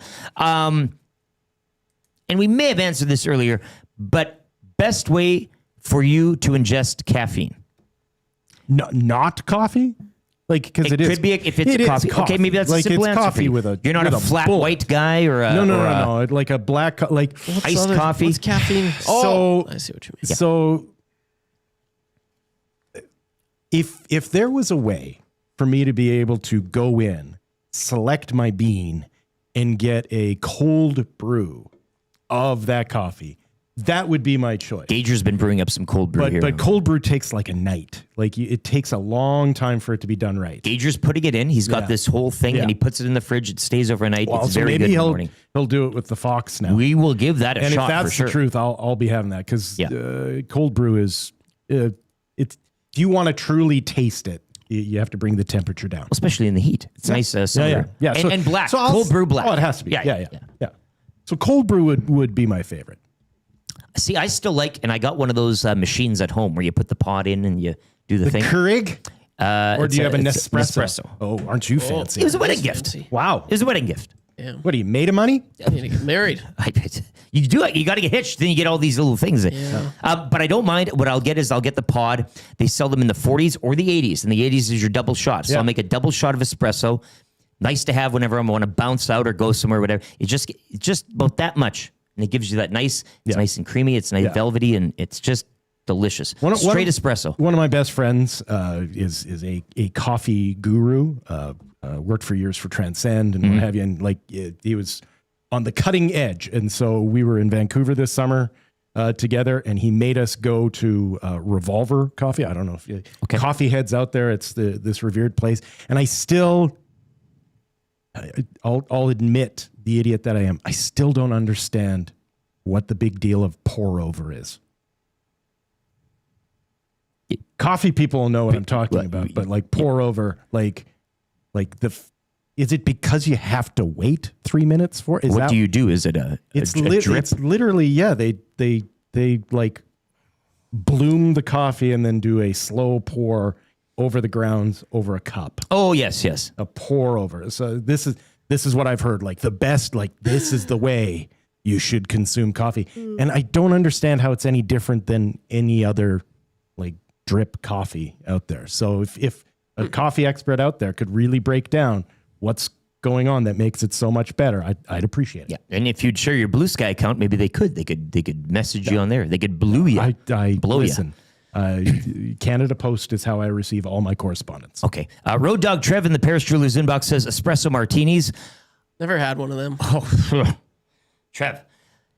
I had about 16 at my wife's Christmas party last year, and I couldn't stop. Yeah, but that has nothing to do with the coffee. I guess that's the way. What gets me about those is whether or not it's good or bad depends upon the spirit rather than the coffee. Good point. Yeah. But that's how he's getting it in. Trevor, you said you're kind of weaning yourself off the sugars and the creams. Yeah. But you're still doing a 1-in-1. That's your correct? Yeah. Yeah, that's a regular. Is what it's called. Usually is what I go for. So yeah, in the summer. But I'm a big ice. I switch it up. So in the summer, I'm an iced coffee kind of guy. Like a little latte in your diet every once in a while? Less cane sugar. Lattes? syrup. Lattes? You ever get in that game? No, not really. Did the Gretzky ever catch on? No, that was never a thing. Oh, people do it. No. It's a myth. No, it's not. No, Yukon Jack created it. Well, there are people that hang around the gas station by my house that are a little more down on their luck, and they like a lot of sugar because they're so they have the Gretzky. They have the Gretzky. 9 and 9. It's done. Yeah. Oh yeah. Oh, that's. It's not good. I don't think that's a we're thing. not encouraging that type of behavior, but it happens. Maybe they go just go a Lemieux. Yeah. Library Pat says Cass was giving a dissertation on coffee on Two Guys on Tuesday. Okay. He's a self-professed coffee snob. Okay. I'll get you in touch. I'll give you his number and you guys I need can... to know why what's the difference between pour over and just regular brewed coffee? Jay checks in. Pour over is loved because you control every aspect of it, from the grind to the filter and the bloom, etc. It's a lot of work to me. Bring on the automatic brewer. Right. Yeah. Speaking of coffee, Jay Milne. Anyone want a coffee? No, thanks. He's doing Who his wants Friday coffee? thing. We're Who topped wants up. coffee? You want a coffee? Tell him we're fine. I think we are flying. I think I'm going to ask for Pinto Creek says a campfire early morning French press coffee is the best. I love the French setting. Yeah, French press, and he's given us a setting, which is nice as well. Tiki Sparks says monster truck XL 4x4. Okay, I like it. That's okay if it's an extra large. I mean, there's a lot to go around there. I also don't mind the Turkish coffee. Sure. Get that little, and they put Turkish anything. That little cube in it. A Turkish delight. Of sweet. Yeah, a Turkish delight. I hear the greatest haircut a man can get is a Turkish haircut. Yes. You can get a lot of things in Turkey. Yeah. They do a lot of actually, things with hair. cosmetic Only in surgery, Turkey. I hear that's where you're supposed to go for. Yes. Very successful. Yeah. Teeth, hair. Teeth, yeah. Yep. It is also question 2, National Video Games Day. Gentlemen, your favorite video game of all time. And it's kind of nice because we all have different eras, I guess, that we all come from here. You have the ColecoVision. Yeah, it's tough. Like, what am I most nostalgic for is not necessarily what I would consider the greatest, right? Like for your heart. Yeah, like the most nostalgic would be Karate Champ, if anyone remembers that. It didn't have buttons; it had 2 controllers, and you had to like do different combinations with the 2 controllers to get them to do karate And what moves. system are we talking? It was stand-up arcade. Oh, okay, okay, you're going full, arcade. Love it. But if I was gonna answer like favorite of all time, it would have to be Time Crisis. Once again, arcade. In the arcade with the light gun, had a pedal so you could duck up and down. That thing, I would put $100 into that. You can also play Time Crisis 3, I guess, for PlayStation 2. Oh, you can buy it now on eBay. Trev, I think I know where you're going with this one, but blow us out of the water if you have a wild card answer here. I know what the answer is. Honestly, like the most fun I've ever had with video games is if I look back growing up on the DS with Pokemon. Okay, see, honestly, I like know you're going down his channel. Like everyone's I'd get in got their trouble. I'd be like, teacher, can I go to the washroom? And I bring my DS and I just play Pokemon. Yeah. Oh, Like, where's Trev again? Yeah. And I'd just be playing Pokemon, recess Pokemon. But like obviously now, not so much, but I still do, play a little bit of Pokemon. Pokemon Snap, hey? As of right now, probably Chell, Fortnite, and maybe Call of Duty. Those are the 3. That's about it. Some early Maddens were pretty epic. Early Maddens on Sega, when the ambulance would come out and just hit everybody. Yeah. And Madden would be on the call. To me, there's 2 different types of video games. They're the ones that you wanted to play with your friends. Yeah. And then there's the ones that made you antisocial. Yeah. Right? Like Pokemon for you, right? Like the ones where it's like, I no longer need to be a member of society. Leave me alone. 2 very sort of different experiences. Got to catch them all. Leave me alone. Yeah, exactly. Lucas chimes in, Sonic 2, Road Rash 64, and hitting the links with Mario Golf. Mario Golf is an outstanding game for N64, an outstanding piece of work there. I go back to the Sega Genesis, Micro Machines, General Chaos. Yeah, my sons would say Super Smash Brothers. That was a big game. Yeah. That was a very popular... They still play it now. Yeah. And the original Pokemons, the blue, the red, or the green for the Game Boy. Silver and gold. That was a deep game. Yeah. It was No a deep Street game. Fighter 2 out there, hey? Street Fighter 2 is pretty... Street Fighter more than Mortal Kombat, I'll say Yes. that. Yeah, Yeah. we were a Street Fighter family, no Mortal Kombat. But once It was again, all- I played arcade Street Fighter where you would show up and you would put your quarters on the screen to say that you had next. Oh yeah, I've heard about that. Yeah. I never got Got to the partake. Roadrunner in Stony Plain. Anyone who's as old as I am would remember Roadrunner in Stony Plain had Street Fighter 2. Lots of people chiming in. Penner's Pancakes, NHL 94, when one-timers were introduced, was a game changer. Yep. I think maybe NHL 94 may have been the best of those 90s I think NHL he's games. probably right. Yeah. Yeah. My brother and I got into fist fights over that game. Yeah. So, yeah. Frogger, Tetris, Dr. He Mario. would hit reset before I win. He would hit reset. Like, oh, okay. I'm still. And you're like, ah. Yeah, like That's annoying. Time is ticking down. You're up by 3. Like you've owned him all game long. And before the game can finish, he would hit reset on the Sega Genesis, and I would pummel him. Freak out. Yeah. Just quickly, I also forgot about GTA. I came. Oh yeah. Oh, like, do you remember the OG GTA? Yeah. The top-down view. The top-down view. Yeah. That's where it's at. Norm in a combine. Nice to see you, Norm. How about those Astros? As Fergie's prostate in the nasty chat says, where's the Blue Jays chat? He's been wanting it all morning. We need to kick Norm's dish. Norm says Arcade 1942. Spent thousands at Caliboo Arcade playing that. That was a good game. Another over-top view. Yeah, as well. Love 1942. Question 3, just ahead of Sobeys and Safeway Liquor Beer of the week here. Do the Edmonton Elks make the playoffs this season? Yes. Yeah. No. The question is do they make it in the West or the East? Well, and this could be anything. Yeah, I'm just saying it's open-ended. Because the problem with the West is that tiebreaker with BC that they don't currently have. They need to beat the Bombers at home by a certain amount of points to get that tiebreaker. Yeah. So East would be much easier. But it all, as Marshall said too, if and when Davis Alexander returns for the Alouettes, that's going to make things difficult, but you still have that 3 spot open. So that's why tomorrow's game is crucially important that they get one over in the Argos. I think the way that they are playing, especially their defense is playing, and with obviously with a running back like Rankin heading into the colder months, I think this team just gets stronger. Yep. And I think you've seen that with the continued Cody Fajardo finding his footing with this offense and everything and kind of growing along Getting with a rhythm. So, yeah, absolutely. I will agree with you there, and I will also probably say the East because right now, just given the tiebreaker scenarios in the West, it could be tough sledding there. Let's get to a sports update right now.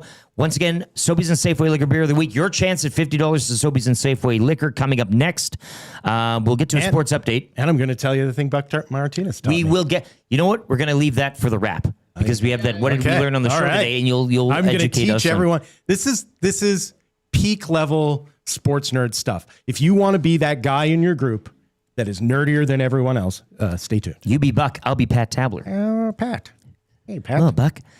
Sports update here brought to you by the Garrison Memorial Golf and Curling Club, accepting registration now for Thursday night men's curling league.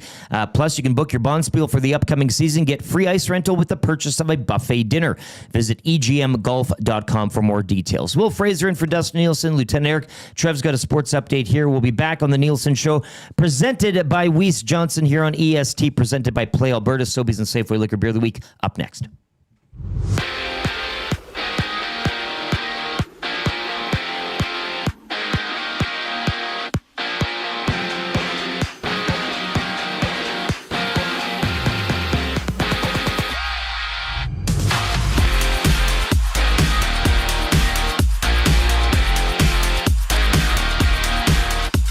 In the NFL last night, the Green Bay Packers knocked off the Washington Commanders 27-18. Jordan Love led the way for Green Bay, tossing a pair of touchdowns, passes good enough for 292 yards. The Commanders fall to 1-1 on the season, while the Packers remain undefeated. Week 2 continues on Sunday. In the Canadian Football League tonight, it's a doubleheader on the schedule. First, the 6-6 Winnipeg Blue Bombers square off with the 7-5 Hamilton Tiger Cats.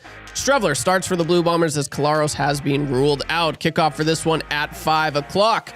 Later on, the Ottawa Red Blacks travel west to face the BC Lions. This one is set for 8 o'clock with Dustin Nielsen on the call. As for the Elks, they hit the field tomorrow in Toronto for a matinee game against the Argos. Kickoff at 1. And in the majors yesterday, the Toronto Blue Jays shut out the Houston Astros. Kevin Gausman threw a 2-hitter in his 4th career complete game, while Davis Schneider had a home run and 2 RBIs.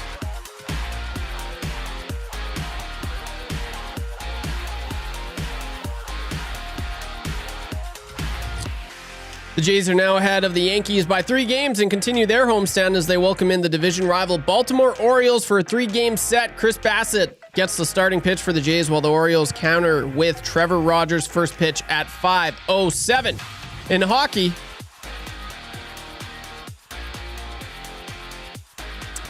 it's the first of back-to-back rookie matchups between the Oilers and Flames rookies tonight at Rogers Place. Puck drop is set for 7 o'clock with the rematch coming Sunday down in Calgary.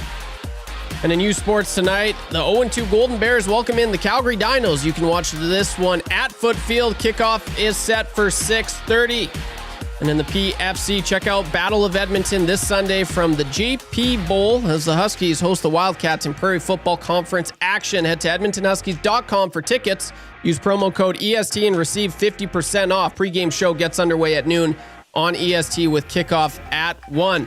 The sports update is brought to you by the Garrison Memorial Golf and Curling Club, accepting registration now for Thursday night men's curling league. Plus, book your bonspiel for the upcoming season and get free ice rental with the purchase of a buffet dinner. Visit egmgolf.com for more details.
All right, welcome back. It is 8:36 here on the Nielson Show, presented by WeistJohnson.com and on EST, presented by Play Alberta. Wil Fraser in for Dustin Nielsen, Lieutenant Eric here in YouTube Trev. If you are listening, iHeartRadio, TuneIn Radio app, and of course on YouTube. A little bit of an issue right now, 95.7 Cruise FM. I don't think there was a break scheduled here.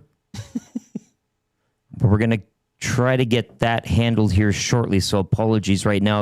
If you were listening, hopefully you found us either on EdmontonSportsTalk.com, the iHeart TuneIn app, or on YouTube, and we'll get that fixed as soon as we can. Matt sent me a number to call, but I can't do that right now, given the fact that I am... broadcasting? Yeah, it's just... I got a lot of plates in the air right now, and it's... maybe give Maddie a text. Okay. And get him the number, and... you guys can figure that out on the back end. But right now, we'll do Sobeys and Safeway Liquor Beer of the Week. An Edmontonian back home, correct? Introduce yourself to the fine folks here. And really make love to that puppy there, yeah. Here, I've been watching you guys on TikTok. So okay, yeah. Yeah, so I'm from a company called Banff Hospitality. So Three Bears is happy to be the Beer of the Week. Sobeys, and another little special shout out. We'll have some whiskey. Okay. Alrighty. You won't say no that. Yeah. If you're gonna make us. Yeah. Twist the arm. I mean, yeah, that's it. But you guys mostly deal with the spirits, right? And the beer is kind of a newer thing or newish? So the distillery has been around 10 years. Brewery opened in 2020. So perfect. During COVID, perfect time to open up a business. Yeah. Especially in hospitality. Hospitality, but kind of grown and just got into the cans a couple months back. So I'm happy that Sobeys was able to pick it up, and it was kind of started with one of our, as I said, Banff Hospitality, one of the venues kind of up there. So started canning for them, and then fantastic. And again, Michael, don't be shy. Really, people are like, tell him to. Sorry. You got to get in there. They want to hear your golden tones here. Michael Bustillo, sales manager, correct? Park Distillery. That's right. The title here. And you can already text in 780-218-9999. Beer me. The beer of the week this week. It is the Pinery Pilsner. Yeah. As golden as the larches and bursting with refreshing light flavor, our Pilsner is characterized with sweet herbal hop notes that shine through the light bread flavor. I mean, if you are dipping your toe into the beer game, this is probably a good place to start, hey? That's a good gateway beer for sure. Yeah. $13.99 for a 6-pack. You can get that. That is your Sobeys and Safeway Liquor Beer of the Week. Text in Beer Me, and we'll put you all into a drum and draw somebody, and you'll be winning $50 to Sobeys and Safeway Liquor. So let's get tasting this Pinery Pilsner here before we get on to the other stuff. And I've had this before. This so mountain. Can't wait for that. But I heard you guys talking about coffee, so it's a beautiful time to bring that in. Yeah, absolutely. Right on par there. Friday morning, right? So what can you tell us about this beer specifically? Like again, it's a Pilsner. I mean, people are kind of familiar with that term, but what makes this stand apart, I guess, that you want people to taste? Yeah, I think being in the Bow Valley, it's just focus on local, right? So we work with local partners with the wheat and barley. So we use a partner out of Elks, so just outside Red Deer. Okay. And really just focus on the Alberta terroir, right? Like we got obviously Banff, we got the mountains. Alberta, we got the prairies. So I think kind of tying everything together here. But yeah, I think the main idea was just to find something easy drinking. The term in the industry uses sessionable. So you think like you finish a day on the hill, or you finish a hike, like something that quench your thirst, or but time and a place for everything. It's versatile. So well, cheers. Cheers to you. And you're an Oiler. You're from here, Oilers. Yeah, of course. Oilers rookies tonight against the Flames rookies. Cheers to them. Ike Howard and the rest. Yeah. Did you get Trevor some over there? Yeah. He's earning his pay right now in a big way. Yeah. So this fits in perfectly with your Three Bears. I've been I've been saying it for years to anyone that'll listen. The best pub crawl in Alberta is Banff. Yeah. Like you cannot beat a Banff pub crawl. Yeah. And Three Bears is the place you go to start that pub crawl. Okay. Yeah. Or the place the next day where you go to deal with the pub crawl. The after. Yeah. And this is that perfect sort of either first drink of the pub crawl or the 11 in the morning, let's deal with what happened on the pub crawl type of drink. So this is delicious. Well, yeah, before I moved out to Banff, like my, Sunday retreat on the 4-hour drive home was get a Caesar at Park Distillery and hit the road, right? So beauty. Maybe switch up your routine a little bit. You're on the right Maybe track. a little Caesar to work it in. Okay, Yeah, right on. Okay, well, let's move down the line here. What would you like to sample next? Again, you brought a couple other things here, but well, I want to obviously do the beer first because that's the beer of the week, and then maybe we'll talk about the whiskey. Sure, absolutely. And, finish off with some of that. Beautiful bottle. Yeah, that is an easy drinking pilsner. Just oh no, that's right down the fairway. Yeah, absolutely. And as you said, sessional. Like this is, you're right. Like especially with ski season just around the corner, like this is that type of beer. So like if you're heading out this evening on a Friday night, and you need the first of the evening or the last of the evening, this would be that kind of beer. Yeah. Perfect. Now, what's the deal with this whiskey here? So Tell us this about it. is brand new. Just finished balling last couple of weeks. As you guys know, it takes time to make whiskey, right? Yeah. So, and the life cycle of a distillery, it starts with making the vodkas and the gin. So it's been a long time waiting, and we're pretty pumped to kind of see it come to fruition here. But again, same as the beer here, I'll focus on local ingredients. So. 100% local rye just outside Red Deer. This comes from Vulcan, Alberta.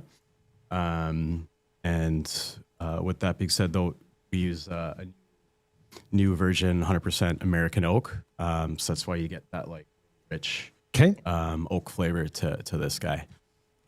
So yeah, like I said, it's been a long time coming. Where our master distiller came from High West, Utah. So well-renowned bourbon house. And this is his first, project start to finish. Because of course in Canada it's minimum aging requirement of 3 years. So, that's kind of where I am. So, like you said, beautiful bottle. The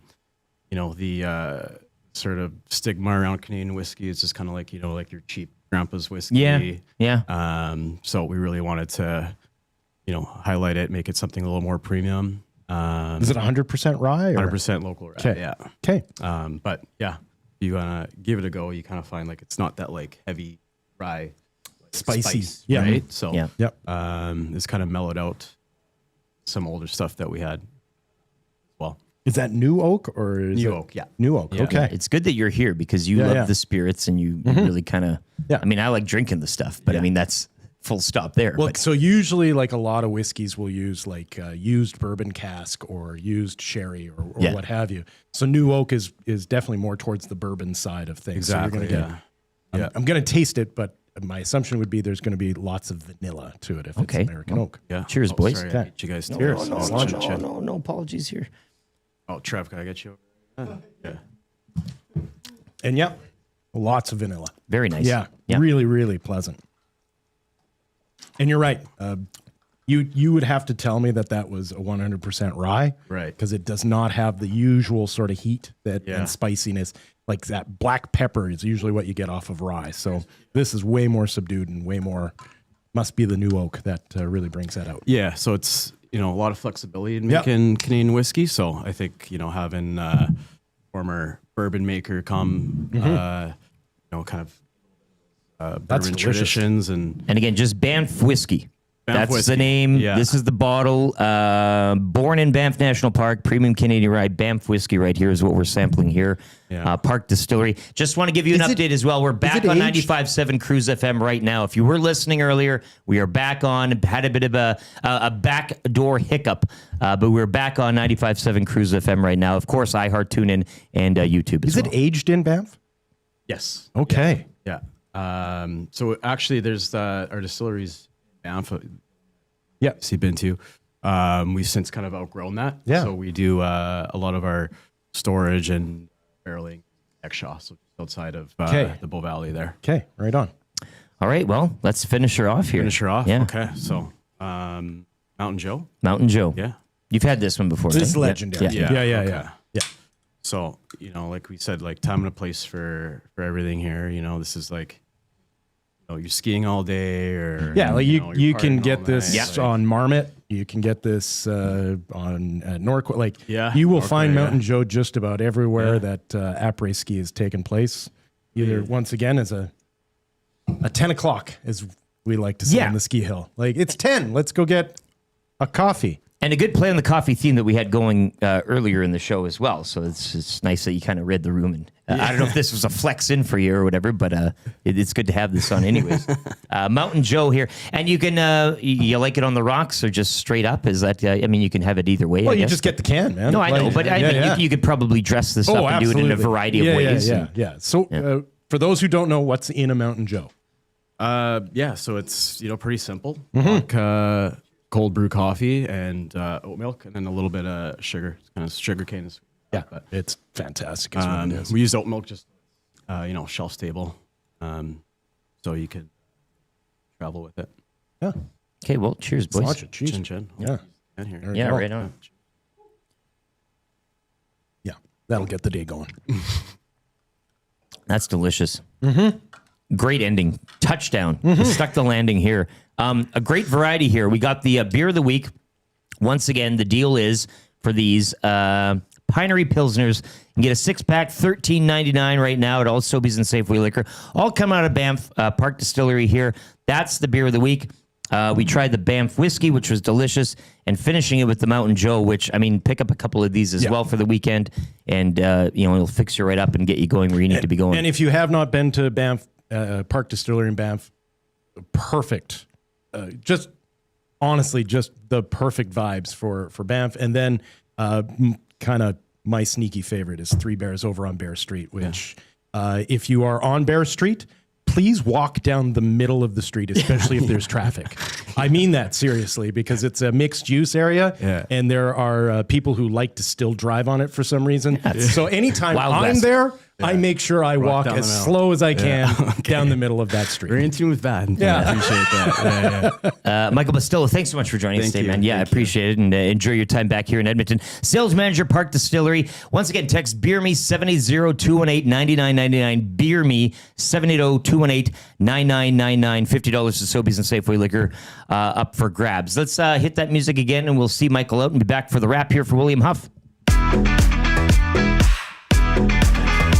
Whiskey is really good.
All right, Michael Bastillo, Sales Manager, Park Distillery, Three Bears. We thank him for his time. A great little sampling. Usually it's beers. That's a really nice beer, actually. Right, but this was all around the block. Had a little whiskey, had a little beer, and then this, this Mountain Joe.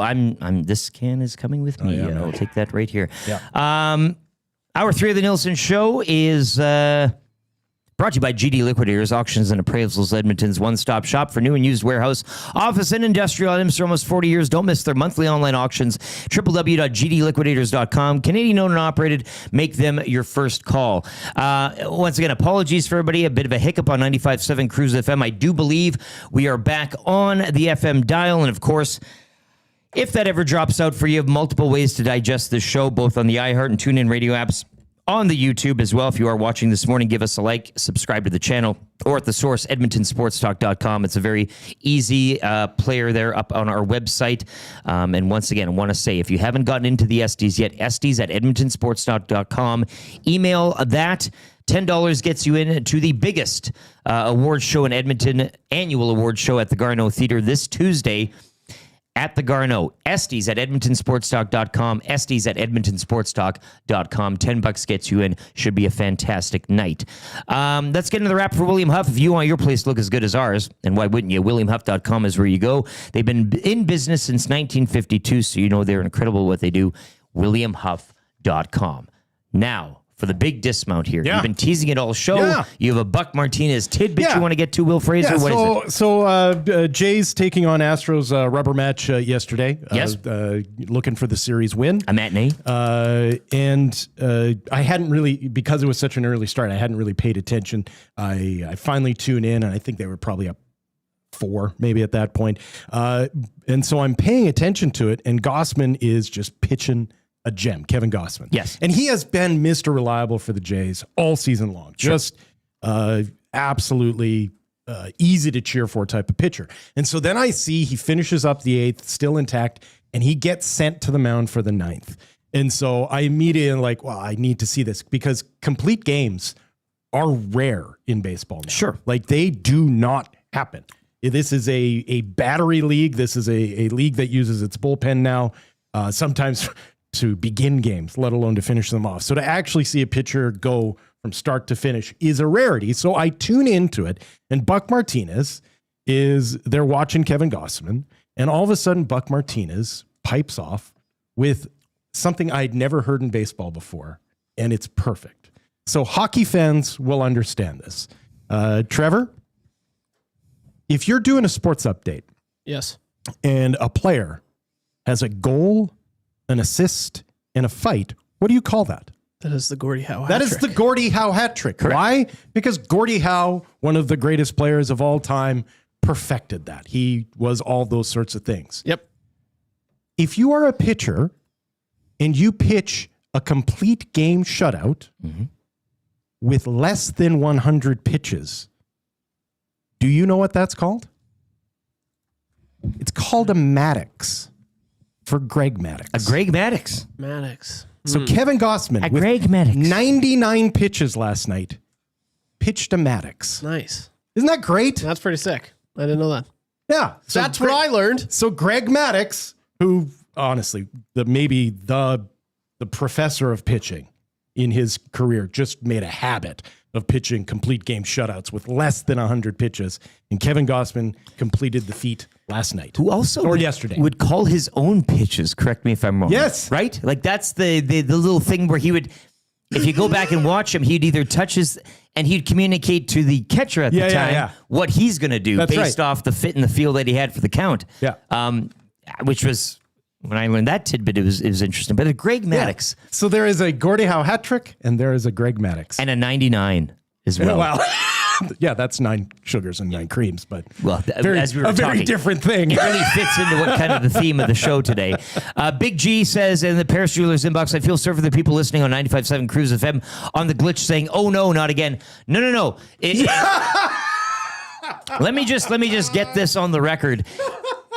If that were to happen again, which it won't, traumatic. It ain't happening like that. I will guarantee you it is not happening. So don't.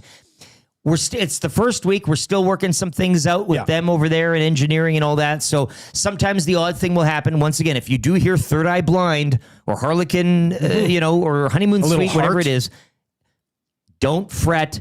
Once again, head on over to iHeart, tune in, bounce up on the YouTube. Prism?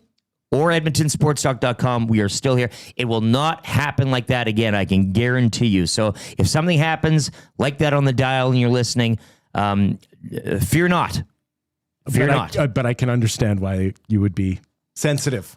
It's a PTSD thing, Yeah, which exactly. I totally get, Yeah. yes. But we're not getting a knock on the door. And I don't have to grab my keys and leave for the very last time. So don't fret there.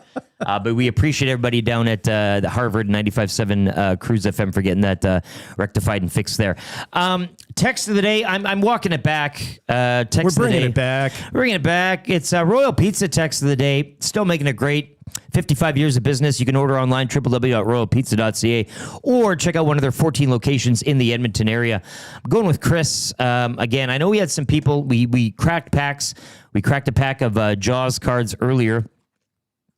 And I was just saying, if you want to figure in some sort of Jaws reference, I did also say Mike McDaniel, Florida man, what would his rap sheet look like when we eventually get the mugshot of him? But we go back to Chris at 6:55, and I just want to get the text right here, wherever it is. Given how this morning is going, I probably won't find it. Here it is. Chris says, EST is growing so fast, we're going to need a bigger antenna. And that is a Jaws tie-in. Yep. Chris, you're going to Royal Pizza. Congratulations. You win text of the day. We'll be in contact after the show. What are we watching tonight, boys? I know where Trevor's going. You're going out for supper with a Teef prior to the Oilers and Flames rookies doing battle at Rogers Place. Yeah, I don't know about that part, but I know for sure I will be going to the game and I'll be seeing him at the game. Has he gotten in touch with you this morning? No, he has not. Have you given him your phone number? Yep. Big mistake. No, that's not. No, Big mistake. He's Welcome awesome to the club. No, it's great. I love talking to a Teef, and I will be seeing him later tonight. It'll be good. It'll be good. I can't wait. It's going to be fun. And here's hoping the rookies can get it done. Please document. I'm going to take a photo with Wheels. Unless he bails on me again. I want video. I want it all. Yeah, I plan on going pretty hard tonight. Yeah, good for you. Yeah, no, as you should. This. I need this. Well, this is the start. It's been a week. It's been a day and a week. It's been a week. I got to tell you, this might have to revisit this bottle too post show here for a few. Whatever. I mean, we got to kind of. The CFL doubleheader, right? No, that's without a shadow of a doubt. Especially for Elks fans who are waiting for the Saturday match.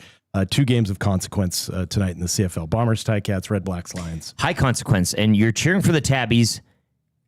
But are you? Well, you are, because you want Winnipeg. Again, you haven't had that tiebreaker yet. You want them to fall. You're right. You would prefer Elks make it in the West rather than the guarantee in the East. Right. And then Ottawa, BC.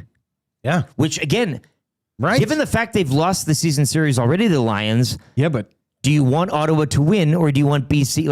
I think you want Ottawa to win. Because you can still track down BC. BC is falling flat on its face. But they've lost the season. You can maybe pass them. Yeah. Yeah. And not only that, but Ottawa looks like they might have something on the go here. Dustin Crum will be starting at quarterback. Dustin Nielson will have the call 8 o'clock across the TSN network in the doubleheader tonight. Of course, Bombers and Ticats, which will probably take more of a somber tone, as we also learned today the passing of Ted Govea, manager, GM of the Ticats, and formerly employed of the Bombers as well. So both of those clubs having a relationship with him. So I'm sure it'll be an emotional night down in the Hammer tonight between the Ticats and the Blue Bombers. But you're right, Will. It is a CFL doubleheader tonight. Friday Night Football tonight. Double dip. And that's ahead of the Elks tomorrow afternoon, 1 o'clock against the Argos. You can catch Maddie and Milne. They'll have your Green and Gold kickoff show tomorrow at noon leading up to kickoff. Maybe drink a little Sobeys Beer of the Week. Look, pick these up. Pick up the Sixer, $13.99 at Sobeys and Safeway Liquor. It'll get you going there. And you can join the boys also. They'll break down the game following tomorrow afternoon's game as well. Want to thank you for coming in again. You'll be back next Friday. I'll see you next Friday for You're another the best, Beer of the Will. Week. I miss you. Chill out, dude. What? Seriously, I miss Will. It's always so nice to see you. He's right here. I should say I missed you. I'm sorry. Yeah. No, plural. It was nice to be missed. And Thank I can't you. wait to see you next Friday as well. Okay. I want to thank all of our sponsors as well for the show today, and for everybody lending a hand. Matt Iwanek behind the scenes, YouTube Trev keeping it locked down as best as we can. The Nielsen Show, of course, always presented by Weiss Johnson. Whoa, whoa. Edmonton's trained home comfort specialists for nearly 50 years for all of your furnace, air conditioning, and heat pump needs. Visit www.weiss-johnson.com. That is the show presenter, of course, EST presented by Play Alberta. You can hop on playalberta.ca or the app and get Dusty's Early Bird Special. Royal Pizza, the Popeyes Louisiana Kitchen Studio. We had the headliner, Mike Garafolo, NFL Network for GS Construction. We talked to the Oilers. We talked about the jersey. We talked about the rookie game for GCL Diesel. What else? Wayne's. We cracked. I mean, you had a great fun with that Gilligan's Island pack. Yeah. 2 Ernest Borgnines. Can you believe your luck? Yeah. We had, that's good. That's good. For the Italian Center shop, in which we sampled the brand new EST Nielson Show coffee. You can buy that at the Estes next Tuesday. Estes at EdmontonSportsTalk.com. Email right now, $10 a ticket. Get into the best award show Edmonton has going. For everybody else that I forgot, we made it. We got through the show. Thanks for listening. iHeart, TuneIn, Cruise FM 95.7, and on YouTube. Hangouts coming up next. I know Jasmine's in, Glue Guy's in, Iwanix in, and I'm sure Gazelle will be around as well. Have a great weekend. Cast. Oh, it is. We're Overture. Hit the lights. This is it. Yeah. You'll hit the heights. You know what heights we'll hit on with the show. This is it. Have a great weekend, everyone. Take care.